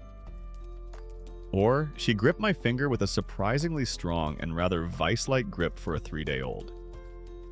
Clearly she's destined to lead armies into glorious battle, or at the very least win all the really good toys in the village sandpit. It's like an ancient, very earnest version of those overly enthusiastic baby milestone Instagram posts, but with significantly more profound, life-altering prophetic weight attributed to every gurgle and burp. While we don't have detailed Celtic how-to manuals for baby fate divination, we can infer some of the methods from broader Celtic divinatory practices. Augury, the interpretation of the flight and calls of birds, was widely practiced. The mother's dreams during pregnancy or the dreams of a seer or druid specifically sought out concerning the child would have been considered highly significant. Some forms of sortilege or the casting of lots, perhaps using marked stick stones or even pieces of bone, might have been employed to gain insight into the child's dominant characteristics or future path. Scrying, the practice of gazing into a reflective surface like a bowl of water, a polished dark stone, or even into smoke or fire to receive visions could also have been used by a skilled diviner. A quirky or fringe tidbit that highlights the unique ways the Celts sought omens is the reverence some traditions held for the caul, a portion of the amniotic membrane that occasionally remains on a baby's head at birth. A child born with a caul was considered exceptionally lucky, marked for a special destiny, and often believed to be protected against drowning. These cauls were sometimes carefully preserved by families and treasured as powerful amulets throughout the individual's life. If your Celtic baby arrived sporting one of these auspicious veils of fortune, it would be seen as a very positive omen indeed. The specific divinatory techniques employed by the ancient Celts to ascertain a newborn's likely destiny, and more profoundly the degree of fatalism versus a genuine belief in the possibility of actively influencing or shaping that predetermined fate through subsequent ritual actions, propitiation of deities, or careful upbringing, remain complex areas of ongoing scholarly inquiry. Basai, with interpretations often relying on careful analysis of fragmented classical ethnographic accounts of druidic practices, later mythological narratives, which often feature prophecies surrounding heroes' births, and comparative studies of Indo-European belief systems regarding fate and fortune. The purpose of all this omen-seeking and divination wasn't necessarily to try and change a fixed destiny, as fate was often seen as a powerful, almost inexorable force in the Celtic worldview. Rather, it was more about understanding the child's inherent nature, its potential strengths and weaknesses, any special talents or sacred callings it might possess, and perhaps which particular gods or goddesses might be its special patrons, or conversely, which specific dangers or ill fortunes it might need to be particularly guarded against. The omens might even influence the final choice of name, with a name being selected that aligned with a particularly positive portent or offered protection against a negative one. If things looked a bit dicey omen-wise, perhaps a three-legged badger was seen hobbling past the roundhouse in a sinister counterclockwise direction just as the baby was being named. The community wouldn't just throw up their hands in despair. Everyone would likely look expectantly at the local druid or wise woman. The druid would gaze thoughtfully at the badger if it was still around then, at the sky, then perhaps at the patterns of smoke rising from the hearth. After a suitable period of profound silence and intense beard stroking, they might announce, yes, this clearly foretells a future involving maaki, a distinct preference for things with three legs, or perhaps a mild but persistent limp and an unusual fondness for digging up root vegetables after dark. We may need to schedule a follow-up consultation with the sacred bog for more precise details. In the meantime, an extra offering to the spirits of the local badgers wouldn't go amiss. These practices Egeria reveal. A people deeply attuned to the world around them, seeing meaning and connection in every aspect of nature and human experience, especially at a moment as charged with potential and vulnerability as the arrival of a new soul into their midst. The sky signs and earth omens were all part of the intricate whispered welcome. The omens have been observed. Egeria, the sky signs and earth portents around the birth and naming of your Celtic newborn meticulously noted, and perhaps interpreted by a village elder or a keen-eyed seer. Hopefully they were largely auspicious, pointing towards a future filled with health, valor, and an appropriate number of well-behaved cattle. But even with a favorable forecast from the divine weather station, the task of safeguarding this tiny new human from the myriad perils of the ancient world, particularly those emanating from that ever-present, often meddlesome other world, is an ongoing daily concern. And so you now turn your attention to the array of specific charms, potent herbs, and time-honored rituals designed to protect the cradle and shield your infant from the attentions of the Fae, the Shadi, the good folk, or whatever local term your particular Celtic tribe uses for those powerful, unpredictable, and not always benevolent inhabitants of the spirit realm. A mainstream historical fact is that across the diverse Celtic cultures of Iron Age and Roman-era Europe, as strongly evidenced by later folklore, which often preserves much older belief systems, archaeological discoveries of amulets, and comparative mythology, there existed a profound and persistent belief in a parallel otherworld. This realm was inhabited by a host of supernatural beings, fairies, spirits, ancestral ghosts, and minor deities, who could and frequently did interact with the human world, often in ways that were perilous for mortals. Newborns and young children, perceived as being in a vulnerable liminal state, were considered especially susceptible to their influence, necessitating a wide range of protective charms, apotropaic evil-averting objects, and specific rituals. Your Iron Age Celtic roundhouse isn't just to baby-proofed against hazards like tripping over a stray wolfhound or falling into the central hearth fire. It's meticulously, almost obsessively fairy-proofed. We're talking iron implements strategically placed over every conceivable entryway, sprigs of potent rowan wood tucked into the thatch by the windows, and possibly a discreet, faintly shimmering circle of slightly suspicious-smelling protective salt sprinkled just outside the main doorway. It's essentially a Bronze Age supernatural high-security system, but with significantly more twigs and considerably less CCTV footage. One of the most widely recognized and potent defenses against fairies and other malevolent spirits in Celtic tradition was iron. Cold iron, as it's often called in folklore, was believed to be anathema to otherworldly beings, its very touch capable of repelling them or neutralizing their magic. So a common protective measure would be to place a piece of iron near the newborn or its cradle. This might be a simple iron nail driven into the cradle board, a small knife or blade tucked into the infant's swaddling clothes very carefully. One hopes, or an iron poker kept constantly by the hearth, its presence radiating a protective aura throughout the dwelling. The Jutes, Anglo-Saxons, and Vikings shared similar beliefs, so this wasn't solely a Celtic thing, but it was certainly strong among them. Another powerful botanical guardian was the rowan tree, or mountain ash, with its bright red berries. The rowan was widely revered by the Celts as a tree of protection, its branches believed to ward off witchcraft, evil spirits, and ill luck. Sprigs of rowan might be hung over the cradle, woven into a small wreath to be placed above the baby's head, or even used to construct parts of the cradle itself. Its vibrant red berries, a color often associated with life and protection, further enhanced its apotropaic qualities. Specific herbs also played a crucial role in these protective strategies. While the Christian association of St. John's wort with warding off evil is obviously later, the plant itself, Hypericum perforatum, with its sunny yellow flowers that often bleed a reddish oil when crushed, may well have had pre-Christian protective uses due to these striking characteristics. Juniper, as we've mentioned, for purification, was also burned for its protective smoke, believed to drive away all manner of negative entities. Vervain, another herb with a long history in European folk magic, might be employed as could dill, which was sometimes believed to specifically protect against witches or the evil eye. These herbs could be hung in bundles, sewn into tiny sachets, placed in the baby's bedding, or burned as a continuous fragrant. Or perhaps, depending on the herb, rather acrid fumigant to keep the spiritual air clear. Salt, that universal symbol of purity, preservation, and protection, would also have its place. A small dish of salt might be kept near the cradle, or a few grains sprinkled around the sleeping area, or across thresholds to create a barrier against unwelcome spiritual visitors.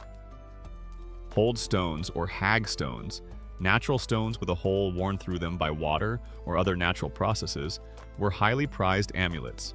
Looking through the hole was sometimes believed to allow one to see fairies or witches, or more commonly hanging one over a cradle or doorway was thought to prevent such beings from entering or causing harm, especially protecting against nightmares or the evil eye. Red thread or ribbons were also common protective charms. The color red, vibrant and associated with blood and life force, was seen as potent in averting ill luck or deflecting malevolent gazes. A red thread might be tied around your baby's tiny wrist or ankle, or woven into its swaddling clothes. The well-dressed and thoroughly protected Celtic baby Egeria probably sported more mystical protective bling than a particularly cautious archdruid on his way to a potentially hazardous intertribal negotiation. A tastefully arranged sprig of rowan here, a discreetly placed iron nail there, perhaps a charming little necklace made of polished badger teeth for extra good luck and to effectively ward off any overly critical or fashion-conscious fairies who might take issue with the baby's choice of swaddling pattern. Safety first, then style was clearly the Celtic nursery motto. The precise boundary between what ancient Celts considered magic, religious ritual, and folk medicine in their extensive protective practices for infants is often remarkably blurred and frankly rather anachronistic to attempt to define with our modern, sharply delineated categories, as these domains were likely experienced by them as a deeply integrated holistic system of understanding and actively influencing the seen and unseen forces that shaped their world. Beyond specific objects, ritual actions were paramount. Seining, a term particularly common in Scottish Gaelic traditions but reflecting older, widespread Celtic practices, refers to various acts of blessing, consecrating or protecting, often involving the use of sacred water, perhaps from a holy well sprinkled with a branch of a sacred tree, or as we've seen, purifying smoke. Your newborn Egeria would almost certainly have been seined multiple times in its early days.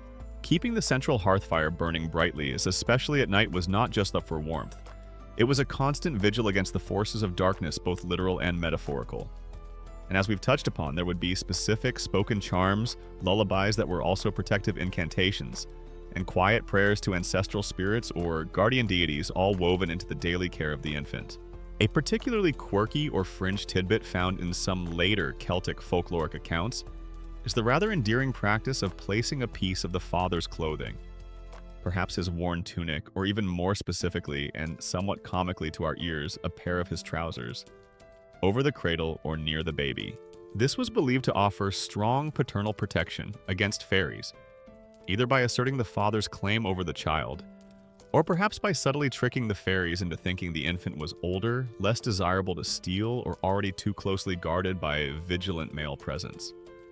Running out of fresh rowan berries. No problem. Just drape Dad's old, slightly muddy, and probably quite fragrant woolen trousers over the cradle. Apparently, mischievous members of the shitty have a surprisingly strong aversion to unwashed Celtic menswear.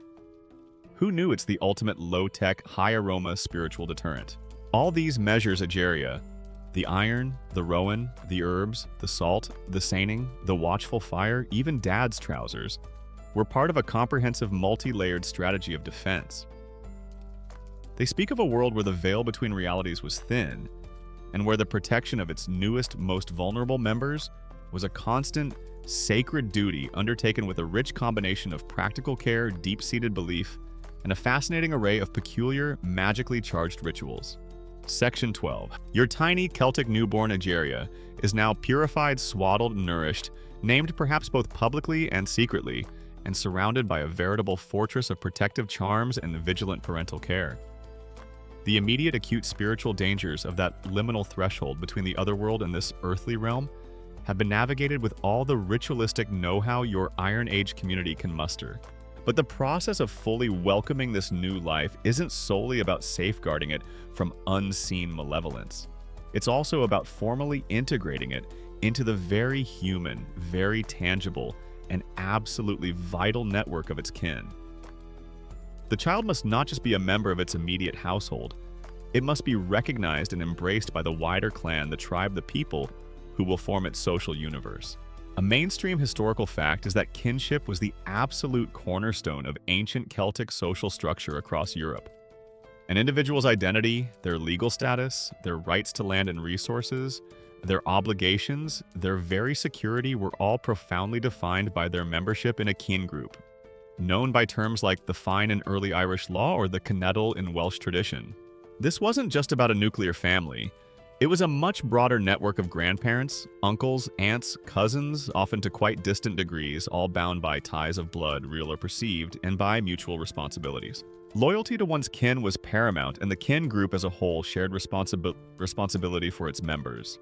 From avenging wrongs in a blood feud, a rather dramatic form of group liability, thankfully less common now, to collectively paying or receiving compensation, the heroic or honor price for injuries or offenses. So formally presenting and welcoming your newborn into this extensive web of relations was a crucial rite of passage, a declaration that this new soul now belonged and was entitled to the protection and support of the entire kindred. Your Celtic baby is about to attend its very first and arguably most important networking event, the grand meet the entire extended clan and try not to get dropped by great Uncle Baru, who's had a bit too much mead ceremony. This formal presentation to the kin might not happen immediately after birth. The family would likely wait until the child was deemed strong enough, perhaps after a few weeks or even months, and until the mother had also recovered sufficiently from the ordeal of childbirth. It could be timed to coincide with a significant seasonal festival, perhaps Beltane in the spring, with its themes of renewal and fertility, or Samhain in the autumn, a time when the veil to the otherworld was thin and ancestral spirits were close, thus a potent moment to introduce a new descendant. Or it might simply be a special gathering of the extended family called for this specific purpose. The precise nature and specific ceremonial formalities of these rituals for integrating a newborn into the wider kin group among the continental Celts of the Iron Age are like so many of their intimate customs, less well documented in contemporary sources than those described in the much later, though often archaising insular Celtic texts from Ireland and Wales, leading scholars and archaeologists to cautiously extrapolate from these later literary and legal sources while also considering any relevant archaeological evidence from settlement sites that might suggest communal feasting areas or specific ritual locales within a clan's territory. However, we can imagine the scene with a degree of informed speculation. The key members of the extended family, the grandparents, the uncles and aunts from both the mother's and father's side, depending on the specific kinship system, which could have matrilineal or patrilineal biases important. Cousins and perhaps respected elders or leading figures of the wider clan, or Tuath tribe, would assemble likely in the main house of the newborn's parents, or perhaps in a larger communal space within the settlement if the kin group was large. The atmosphere would be one of joyful anticipation and communal solidarity. The father, as head of the immediate household, would likely take the lead in formally presenting his child to the assembled relatives. He might hold the infant aloft, perhaps swaddled in a particularly fine new cloth, or adorned with a special family heirloom if such existed. He would proudly announce the child's name, the public name at least, and declare it a member of his lineage. There might be speeches of welcome from the senior elders of the clan, offering blessings for the child's health strength and future prosperity. They might recount tales of illustrious ancestors, subtly linking this new life to the heroic traditions and enduring strength of the kin group. Symbolic actions would almost certainly have played a part. Perhaps the child was passed from one key relative to another, each one offering a touch, a kiss, or a whispered word of welcome and blessing. A tangible act of embracing the infant into their collective fold. A quirky or fringe tidbit drawn from some later Celtic folkloric traditions and practices in other traditional societies is the idea of a symbolic first footprint. The baby's foot might be gently pressed onto a special stone associated with the ancestral land, or onto a piece of specially prepared earth from the clan's territory, signifying its deep, inalienable connection to the land and the lineage it was now a part of. Or perhaps a specific type of food, one that symbolized kinship abundance or continuity, like a special kind of bread, a portion of honey or milk from a revered family cow, was shared by all present, with a tiny taste perhaps even offered to the infant itself if old enough to ritually bind it to the commensal community. Gift giving would also be an important element of this welcoming ceremony. Relatives arriving for the presentation would likely bring gifts for the newborn and its parents. These wouldn't necessarily be lavish, but they would be meaningful. A finely carved wooden toy, a soft sheepskin for the cradle, a small piece of bronze jewelry, a blessing of good grain, or perhaps even a young animal like a lamb or a calf if the giver was particularly generous and the family well regarded. Great Aunt Morrigan, renowned for her slightly unnerving second sight, and her impressive collection of boar tusks, has gifted the baby a beautifully polished, surprisingly sharp miniature spearhead for good luck in future battles and for effective teething during difficult periods. Uncle Finian, who always smells faintly of peat smoke and fermented berries, has generously offered a very small, slightly bewildered-looking piglet as a contribution to the child's future prosperity. It's like a uniquely Celtic welcome to the tribe starter pack. Just add milk, a few decades of rigorous warrior training, and a lifetime supply of heroic destiny. The culmination of this kinship welcome would almost certainly be a feast.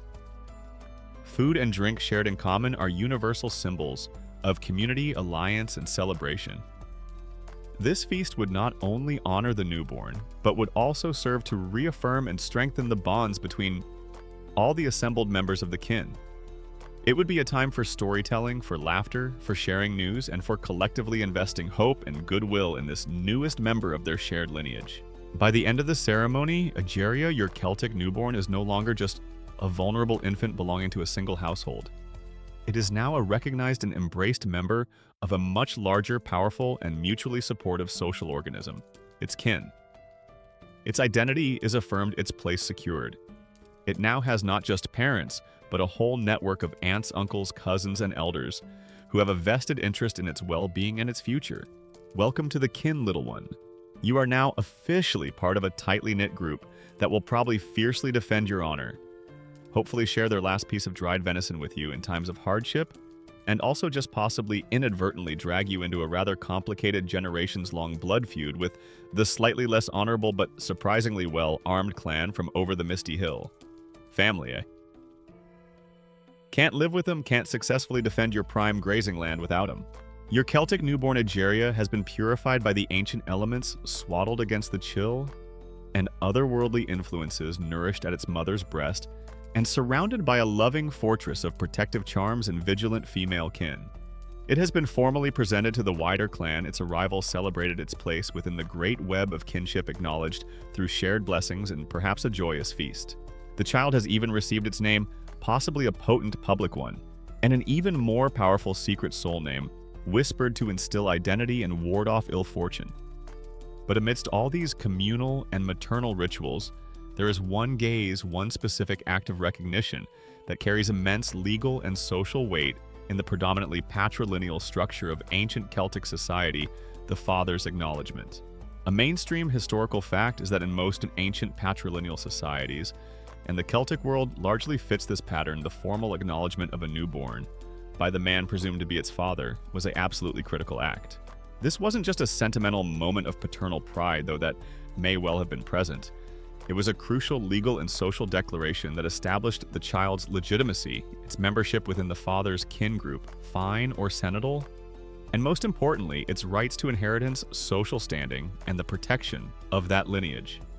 Without this paternal acceptance, a child's future could be precarious indeed. If the Celtic dad didn't give that official, "Yep, this one's definitely mine," looks just like my great-uncle Fergus after a bad oyster nod of acknowledgement. The poor baby was basically stuck in a kind of social and spiritual limbo, like waiting indefinitely for its otherworldly residency visa to be approved. Sorry, kid. The universe might seem to say, you can't officially join the family feasts, inherit the sacred turnip patch, or be included in the really cool ancestral heroic sagas until dad formally clicks accept on your tiny, gurgling existence. When and how did this vital acknowledgement occur? It likely wasn't a single isolated event, but rather a process culminating in a more formal recognition, often linked to the naming ceremony or the presentation to the kin, as we've discussed. Immediately after birth, or as soon as the mother and child were deemed ready, the father would have been brought in to see his offspring. Imagine yourself, Egeria, as the anxious new Celtic father, stepping into the dimly lit herb-scented birthing space. Your gaze upon the newborn would be intense searching. This is the moment of the father's gaze, a look that carries not just parental curiosity, but also a weight of societal expectation and legal consequence. Is the child healthy? Does it seem vigorous? Does it perhaps bear any resemblance to you or your esteemed ancestors? Though let's be honest, most newborns mostly resemble tiny, slightly grumpy, red-faced potatoes. So ancestral resemblance might be a bit of a stretch at this early stage. The Celtic dad inspects the newborn. It's like a high-stakes, incredibly personal quality or control check. He might ponder gently prodding a tiny foot 10 fingers, 10 toes, an appropriate and impressive level of high-pitched yelling. Yup, all systems appear to be go. Looks like one of mine by the gods. Welcome to the tribe, tiny noise machine. May your spear always fly true, and may you never accidentally anger a water spirit. The formal act of acknowledgement could take various forms. In many ancient cultures, a symbolic gesture by the father signified acceptance. He might lift the child from the ground where it had been placed, a ritual known as tolere liberum in Roman tradition, and something similar likely existed in Celtic custom, thereby physically raising it up into his family. He might place the child on his knee, or formally bestow its name, as we've seen, which in itself was a powerful act of claiming paternity. His public presentation of the child to his assembled kin, declaring it his own, would further solidify this acknowledgement. The legal consequences of this paternal nod were profound. It immediately conferred legitimacy upon the child. This was crucial for inheritance.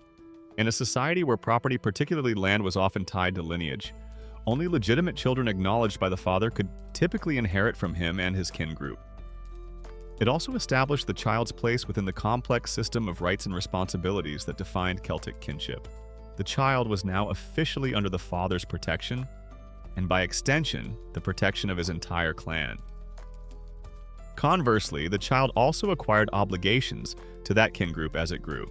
What if paternity was disputed, or if a father for some reason refused to acknowledge a child born to his wife, or another woman? The precise legal mechanisms and social rituals surrounding paternal acknowledgement of newborns among the diverse Iron Age Celtic tribes, particularly in challenging cases of disputed paternity, or for children born outside of what was considered a formal, socially sanctioned marriage, are not always explicitly detailed in easily accessible contemporary sources, leading scholars to reconstruct these often delicate situations by drawing upon later medieval Celtic legal texts like the Irish Brecon Law's comparative Indo-European customs regarding legitimacy and affiliation, and interpretations of social dynamics implied in mythological narratives. However, it's clear that an unacknowledged child would face a very difficult and precarious social and legal existence, potentially lacking inheritance rights, a clear place in the kin structure, and the full protection of a father's lineage. The mother of an unacknowledged child would also find her own position extremely vulnerable. A quirky or fringe tidbit that hints at the complexities of affiliation can be found in some aspects of early Irish law, the Brecon Laws, which, while later than your Iron Age Celtic focus, Ageria often preserve much older societal concepts. These laws sometimes recognize different degrees of fatherhood, or various ways a child could be legally affiliated with a man, not always solely through direct biological parentage following a formal marriage. For instance, children from less formal unions, or even fostered children, under certain circumstances could acquire specific rights and a recognized status if particular conditions were met and acknowledged, though the position of a child from a fully legitimate, formally acknowledged marriage was generally paramount. The father's acknowledgement also brought with it a host of responsibilities. He was now formally responsible for the child's upbringing, its protection, its education in the ways of the tribe, whether that meant training a son in warfare and herding, or ensuring a daughter learned the essential household arts, and eventually for helping to secure the child's future, such as arranging a suitable marriage for a daughter or establishing a son with his own means of livelihood. That first approving, acknowledging gaze from dad isn't just a casual, "Oh, hello there, new small person." It's essentially a silent, binding, lifelong contract. I hereby formally acknowledge you as my legitimate offspring, small human. In return for this esteemed status, you will endeavor to bring honor to our lineage. You will learn to wield a spear with commendable accuracy or a spindle with exceptional diligence. You will strive not to cause undue embarrassment to me at important annual tribal gatherings by, say, accidentally setting fire to the chieftain's prize-winning ceremonial headdress, and you will preferably, in due course, bring home either a very substantial bride price for yourself or a very useful and well-connected son-in-law. No pressure at all, of course. Welcome to the family. The father's gaze, then. That moment of acceptance was a pivotal point in your Celtic newborn's young life, transforming it from simply a new biological being into a recognized social person, a member of a lineage, an heir to a tradition, and a future participant in the ongoing story of its people. It was a look that carried the weight of ancestry, the promise of belonging, and the full legal and social implications of paternal responsibility in the ancient Celtic world. Your Celtic newborn Ageria has now been firmly and officially welcomed into the heart of its lineage. The father's acknowledging gaze has conferred legitimacy. The naming ceremony has bestowed identity, and the presentation to the wider kin has woven the child into the strong, supportive fabric of the clan. The immediate spiritual and social vulnerabilities of infancy have been carefully navigated with purification rites, protective charms, and the constant vigilance of the household. The child is now a recognized person, a future link in the ancestral chain. But the journey of Celtic childhood, the shaping of this new individual, often involved another significant and rather distinctive social institution, one that took the child beyond the immediate natal hearth into another home for a crucial period of their upbringing: the ancient and deeply ingrained tradition of fosterage. So, just when you think your little Celtic cherub young Brennus, or perhaps little Eponina, has settled nicely into the roundhouse routine, perhaps around the ripe old age of 7, though the age could vary, it might be time for fosterage. Yes, just as they're getting really good at not accidentally setting fire to the thatch or antagonizing the household wolfhounds, it could be time to pack their little bag, probably containing a spare tunic, a favorite smooth rock, and maybe a half-eaten honey cake, and send them off for an extended stay with another family. It's like an ancient, very long-term, and somewhat more rugged version of an international exchange student program, but with significantly more meat at feasts, a complete absence of Wi-Fi, and a much higher chance of your foster uncle casually teaching you how to expertly rustle cattle from the next valley overall as part of a well-rounded education. Of course, a mainstream historical fact is that fosterage, known as altrum in Old Irish and Mithrin in Welsh, with cognate terms across other Celtic languages, was a significant and remarkably widespread social institution among Celtic peoples, particularly well documented in early medieval Ireland and Wales, whose laws and literature are believed to reflect much older pre-Christian Iron Age traditions. This wasn't primarily a system for caring for orphans, though that could be one aspect. Rather, it was a common practice for children, especially those from noble or well-to-do families, to be sent to be raised, educated, and trained for a substantial period, often from around the age of 7 until adolescence, perhaps to age 14 for girls, and 17 for boys in the household of another family. These foster parents could be maternal, kin, the mother's brother. The avunculate was often a favored choice, highlighting the importance of the maternal line in some Celtic societies. Paternal kin or sometimes even non-relatives chosen for their specific skills status, or to forge a new alliance. What was the purpose of this seemingly counterintuitive practice of sending your beloved children away to be raised by others? The motivations were multifaceted and deeply embedded in the Celtic social structure. Firstly, and perhaps most importantly, fosterage was a powerful mechanism for creating and strengthening alliances between families and kin groups. Sending a child to be fostered with another family forged an incredibly strong, almost sacred bond between the two households. The foster child became in many ways like a natural child to the foster parents, and the ties between foster siblings Comhaltaí in Irish were often considered to be exceptionally close and enduring, sometimes even stronger and more fiercely loyal than those between biological siblings. These foster bonds created networks of mutual support, obligation, and affection that could last for generations, crucial in a society where interclan rivalries could be common. Secondly, fosterage provided a vital means of education and specialized training. A child might be sent to a foster father renowned for his martial prowess to learn the arts of warfare, or to a foster mother known for her skill in healing poetry or fine embroidery. A chieftain might send his son to be fostered by a powerful neighboring lord to learn statecraft and diplomacy. It was a way of ensuring that children received specific skills and cultural knowledge that might not be available within their own immediate household, broadening their horizons and preparing them for their adult roles in society. Being a Celtic foster parent wasn't just about providing an extra sleeping mat and a share of the daily porridge. It was a serious commitment involving not just the child's physical upkeep, but their comprehensive education in practical skills, social graces, and the intricate codes of honor and obligation that governed Celtic life. "All right, little Angus," a stern but kindly foster father might declare, "enough chasing the chickens for one morning. Today's lesson plan includes advanced spear-chucking techniques, followed by a practical seminar on the correct and most intimidating way to wear your battle woad, and then, if we have time before the evening feast, a brief introduction to composing a suitably boastful epic poem about your own future heroic and undoubtedly glorious deeds. Pay attention, lad, there may well be a pop quiz involving actual, rather pointy spears later on." Thirdly, fosterage served to broaden a child's social network, giving them valuable connections and a sense of belonging within a wider community beyond their immediate birth family. It could also be a political strategy. Sending a child to be fostered with a more powerful lord could be a way of demonstrating loyalty, securing favor, or even serving as a kind of high-status hostage to ensure peaceful relations. This was not an informal arrangement. The terms of fosterage were often clearly defined, almost like a contract. Brecon law tracts from early medieval Ireland, for example, lay out detailed regulations concerning fosterage, specifying the duration, the fosterage fee compensation paid by the birth parents to the foster parents for the child's upbringing and education.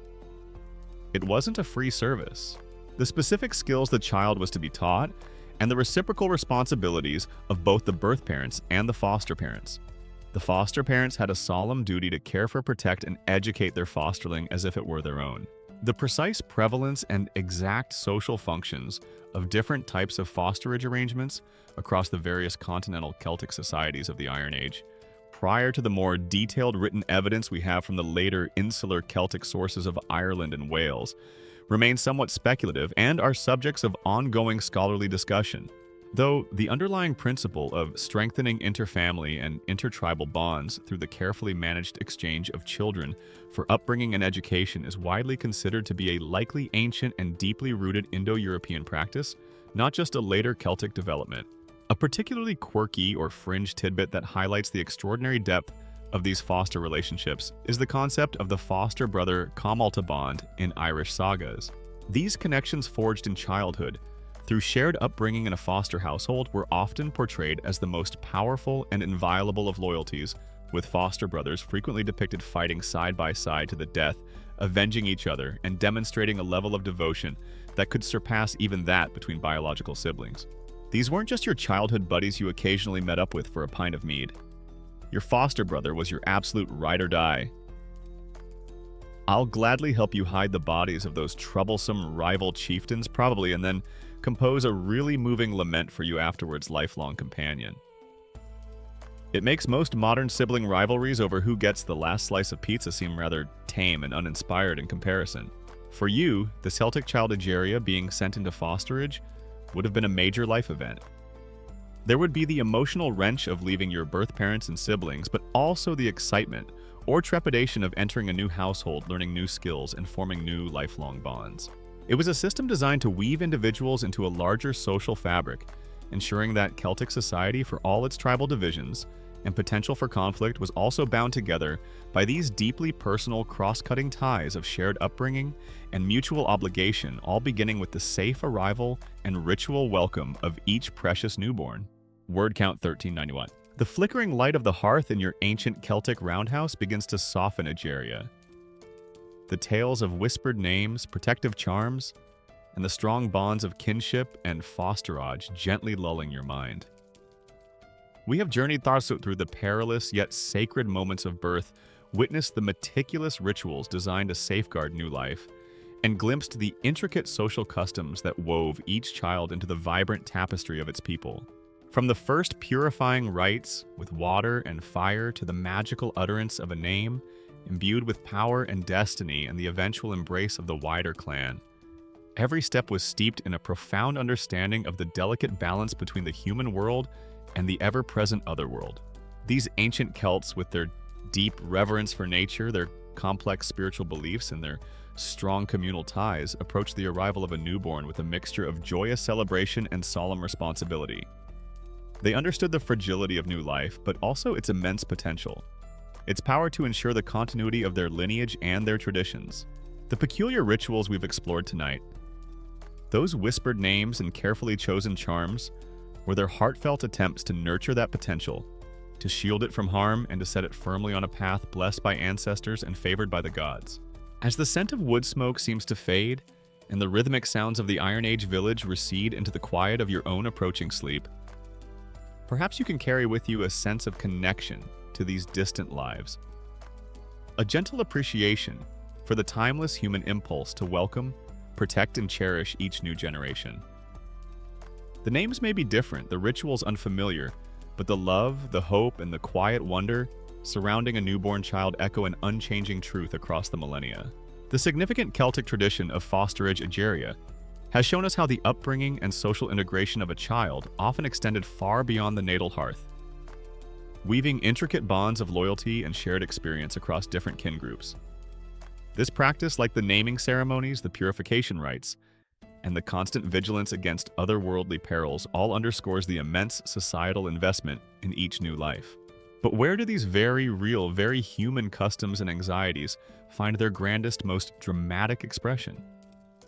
Often it is in the shimmering, larger-than-life realm of myth and heroic legend. As you delve deeper into the Celtic imagination, you'll see how these peculiar ancient birthing and naming rituals, these concerns for protection and destiny, are echoed, magnified, and imbued with even greater wonder in the tales of famed infants who were destined for greatness. A mainstream historical fact is that Celtic mythology, particularly as preserved in the rich vernacular literatures of early medieval Ireland, such as the Ulster Cycle featuring Cuchulainn and Wales, the Mabinogion, with heroes like Pryderi, is replete with extraordinary birth narratives for its most significant heroes and divine or semi-divine figures. These are not your everyday roundhouse deliveries. These births are frequently marked by supernatural conceptions, unusual gestations, prophecies, potent omens, and direct intervention from the otherworld, all serving to signal from the very outset that this child is no ordinary mortal. When a truly legendary Celtic hero was about to make their grand entrance into the world, it wasn't just a quiet, "Oh look, it's a boy," announcement followed by passing around some slightly stale honey cakes. It was more along the lines of, "Hark, a child of destiny is born." The very earth trembles. Druids across 3 provinces are simultaneously having intensely vivid, if somewhat alarming, prophetic visions. And look, the infant is already attempting to bench press a small, startled boar. This one, my friends, is going to be exceptionally interesting and probably quite expensive to feed. Consider the birth of Cuchulainn, the great hero of Ulster. His conception is a marvel of divine and mystical complexity involving the god Lugh, a triple birth for his human mother, Deichtire, and shape-shifting shenanigans with flocks of magical birds. His childhood name is Setanta, but he earns his more famous moniker Cuchulainn, Hound of Cullann, after a youthful exploit where he slays the ferocious guard dog of Cullann the Smith and then offers to take the dog's place. A dramatic renaming linked directly to a heroic deed, echoing that real-world Celtic idea that names could evolve with one's accomplishments. Or think of Lugh Lamfada, Lugh of the Long Arm, another major figure whose birth is also entangled with complex prophecies, dynastic struggles, and attempts by his grandfather, the Fomorian tyrant Balor of the Evil Eye, to prevent his prophesied arrival. Lugh's survival as an infant, often involving being hidden away or magically protected, underscores that theme of extreme vulnerability we discussed even for those destined for incredible power. These Celtic hero birth stories are like the original high fantasy superhero origin tales. Forget your friendly neighborhood radioactive spiders or tragic Kryptonian refugee backstories. You've got complex divine parentage, clandestine magical foster parents, residing in secret otherworldly fortresses, and a childhood curriculum that probably involved casually wrestling sea monsters before breakfast and learning to recite epic poetry backwards by age 5, all in a typical day's work for little Lugh or pint-sized Pryderi. The naming of these mythical infants is often a moment of profound significance, sometimes performed by a druid, a seer, or even an otherworldly being who recognizes the child's inherent qualities or foresees its destiny. The names themselves, as in real Celtic tradition, are frequently meaningful, alluding to the child's divine ancestry, its prophesied deeds, or particular characteristics. The power of the true name is a potent force in these tales. Knowing a hero's real name or tricking them into revealing it can sometimes give an adversary a dangerous advantage. The omens and prophecies surrounding these mythic births are naturally far more dramatic and explicit than the subtle sky signs or animal behaviors that might have been observed for an ordinary Celtic child. Druids might declaim detailed futures, poets might compose inspired verses foretelling the hero's entire life trajectory, and the very elements might react to the arrival of such a significant new soul. This reflects the real-world Celtic practice of divination at birth, but amplified to a legendary scale appropriate for a figure whose life will shape the destiny of their people. Protective measures for these hero infants are also taken to extraordinary, often magical lengths. While your everyday Celtic baby might be guarded with iron rowan and whispered charms, a future legendary hero might be hidden in an enchanted forest, suckled by a magical doe fostered by a powerful warrior queen. In a fortress impervious to unwelcome visitors or wrapped in a special cloak woven with spells of invisibility and invulnerability. The underlying anxiety about protecting vulnerable new life is the same. But in the myths, the threats are greater, and so too are the magical defenses. The extent to which the often fantastical and highly elaborate birth and childhood narratives of these Celtic mythological heroes represent direct, unadulterated survivals of ancient Iron Age ritual practices and beliefs, versus being later literary elaborations, symbolic storytelling, or even conscious archiving by medieval Christian-era scribes and redactors who were both preserving and reinterpreting much older oral traditions, remains a complex and fascinating area of ongoing scholarly investigation in Celtic studies. It's likely a blend the myths almost certainly contain genuine echoes of very ancient rituals, beliefs, and societal structures, but these have been filtered, reshaped, and embellished over centuries of oral transmission and eventual transcription. A quirky or fringe tidbit that often appears in these heroic birth and childhood sagas is the imposition of a Gaelish plural Gaasha upon the young hero. A Gaelish is a peculiar kind of magical injunction, a taboo or a set of often quite arbitrary-seeming prohibitions or obligations, which if broken even unknowingly will inevitably lead to the hero's misfortune or downfall. Imagine your little Celtic hero baby arriving, and part of its welcoming package along with the swaddling clothes and the first taste of honey is a divinely imposed, non-negotiable Gaelish. Thou shalt not under any circumstances eat a salmon that has been cooked on a Tuesday while wearing mismatched socks and simultaneously whistling a jaunty battle tune lest thy doom befall thee with surprising alacrity. It certainly adds a layer of unique complexity and preordained tragic potential to meal planning laundry day, and indeed the entire heroic career path for the parents and the child. Even the Celtic tradition of fosterage, which we touched upon as a real-world social institution, is reflected and magnified in the myths. Many heroes like Cuchulainn spend their formative years in the care of renowned foster parents, mighty warriors, wise druids, or powerful queens who impart to them their extraordinary skills, their knowledge of warfare, their understanding of honor codes, and their heroic ethos. This mythical fosterage underscores the importance of specialized education and the powerful bonds of loyalty that could be formed outside the immediate natal family, all contributing to the shaping of a hero destined for great, if often perilous, deeds. So as you contemplate the world of your Celtic newborn Egeria, you can see how the everyday rituals and anxieties surrounding its arrival, the need for protection, the significance of a name, the hope for a favorable destiny, the importance of kinship and upbringing, all find their amplified, more magical, and often more dramatic echoes in the grand, sweeping narratives of myth.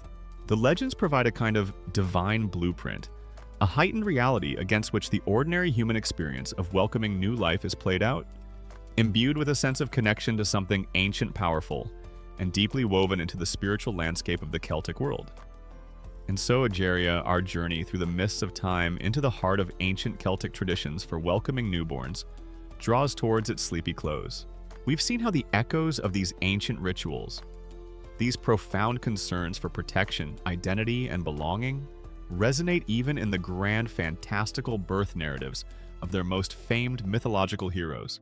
From the sacred peril of the birthing hut to the solemnity of the naming day, from the whispered power of secret soul names to the watchful reading of omens and the intricate web of foster bonds, you have glimpsed a world where the arrival of a new life was an event of immense communal and spiritual significance, managed with a rich tapestry of peculiar, often enchanting customs. But as we reflect on this journey, it's also important to acknowledge the very nature of the threads from which we've woven this understanding. Reconstructing the intimate rituals of a largely non-literate Iron Age society like that of the ancient Celts is a delicate and often challenging endeavor. A mainstream historical fact is that our understanding of these ancient Celtic religious beliefs and social customs, particularly for the pre-Roman era, is primarily pieced together from a mosaic of often indirect sources. The Celts themselves, especially their priestly class. The druids famously prioritized oral tradition for the transmission of sacred knowledge, law, and poetry, reportedly believing that committing such wisdom to writing could diminish its power or allow it to fall into unworthy hands. The druids, bless their mysterious, oak-loving, and distinctly non-paper trail-leaving hearts, weren't big on exhaustive record-keeping for posterity. Sacred knowledge of the cosmos and the intricate genealogies of 17 generations, they might have said. Oh, we just memorized 20 years worth of incredibly complex bardic poetry, all the laws of the land, and the precise astrological alignments for successful turnip planting. Paperwork is so terribly Roman and frankly rather déclassé, which is wonderful for the mystique and the power of their oral tradition, but admittedly a tad less helpful for future historians, armed with trowels and very specific questions about 4th century BC baby naming protocols. This means that much of what we surmise comes from external accounts, primarily from Greek and Roman writers like Caesar Tacitus Strabo and Diodorus Siculus. While invaluable, these classical ethnographies were often written by outsiders, sometimes with their own political agendas or cultural biases, and their focus was frequently on Celtic warfare political structures or what they perceived as barbaric religious practices rather than the quieter domestic rituals surrounding childbirth and infancy. Then there is archaeology, which provides tangible clues. The layout of roundhouses and settlements. Grave goods found with infants, though these are often tragically sparse for the very young votive offerings at sacred springs or groves, and iconographic hints from Celtic art. These can suggest beliefs about protection, the afterlife, and the value of children, but they rarely spell out the precise details of a naming ceremony or a purification rite. Our richest, most detailed textual sources often come from much later periods, particularly the early medieval vernacular literature of Ireland and Wales. These magnificent sagas, law tracts like the Irish Brecon Laws, and mythological cycles, though written down by Christian monks, centuries after the peak of pagan Celtic society, are widely believed to preserve genuine echoes, sometimes remarkably intact, of much older pre-Christian beliefs, customs, and oral traditions. Disentangling these authentic ancient threads from later Christian interpretations or literary embellishments is the constant fascinating challenge for Celtic scholars. The ongoing scholarly challenge in reconstructing ancient Celtic ritual practices for newborns therefore lies in critically evaluating these often late and heavily filtered textual sources, carefully interpreting often ambiguous archaeological data, and judiciously discerning authentic pre-Christian survivals and Indo-European parallels from later syncretic developments or purely literary inventions by medieval authors. It's like trying to assemble a truly beautiful, incredibly important, and very ancient IKEA flat-pack cradle, but you've only been given about a third of the original instruction manual. Half the crucial screws and dowels are irretrievably missing. Presumed lost in the mists of time, and the assembly diagrams were apparently drawn by someone who firmly believed that a somewhat enigmatic picture of a salmon of wisdom was a perfectly adequate substitute for actual step-by-step directions. Yet despite these challenges, the allure of these ancient Celtic ways of welcoming new life remains potent. There's a profound connection to the natural world evident in their beliefs and rituals, the reverence for sacred trees, wells, and animals, the attunement to seasons and sky signs. There's a deep sense of the spiritual world interwoven with the mundane, a belief in the permeability of the veil between this life and the other world, which, while perhaps unsettling, also imbued existence with a certain magic and mystery. There's also in many of these traditions a notable, though not uncomplicated, presence and agency of female figures, of both divine powerful goddesses and human wise women priestesses in some accounts, and mothers at the center of the birthing process. What might seem peculiar to us from our modern, often more secularized and medicalized perspective on childbirth, the whispering of names, the fear of fairies, the elaborate purification rites, was for the ancient Celts a deeply meaningful and entirely logical system for navigating one of life's most critical and vulnerable transitions. These rituals addressed fundamental human concerns: the desire for healthy children, the need for protection against unseen dangers, the importance of individual identity, the strength found in kinship, and the hope for a future blessed by benevolent powers. A quirky or fringe tidbit that speaks to the Celtic reverence for hidden knowledge and perhaps the power of names is the Ogham alphabet. This early medieval Irish script, primarily found on stone inscriptions, consists of a series of straight or angled notches cut along the edge of a stone. Some scholars have speculated that Ogham might have originated from an even earlier, pre-literate system of hand signals notches on wooden message sticks, or secret symbols used by druids for communication, divination, or recording sacred knowledge, highlighting a tradition where some forms of important information were deliberately esoteric or non-monumental, perhaps like those whispered soul names. So as the fire in our imaginary roundhouse burns low, Ageria and the shadows lengthen, we leave the ancient Celts to their unique ways of welcoming their newborns. While the specific details of many of their rituals may be lost to us, obscured by time and the shift of cultures, the underlying human emotions, the joy, the hope, the anxiety, and the fierce protective love that surround the arrival of a new child remain timeless and instantly recognizable. There's something about the ancient Celts, the evocative mist, the palpable magic, the tales of heroes, the magnificent mustaches one assumes based on some depictions, that just keeps us coming back for more, even if half the time we're basically just making highly educated, affectionately embellished guesses about what on earth they were actually doing with that particular sprig of sacred mistletoe and the slightly alarmed-looking ceremonial chicken. The whispers of their names and the names they whispered to their children continue to echo faintly through the ages, a gentle invitation to keep listening to the past.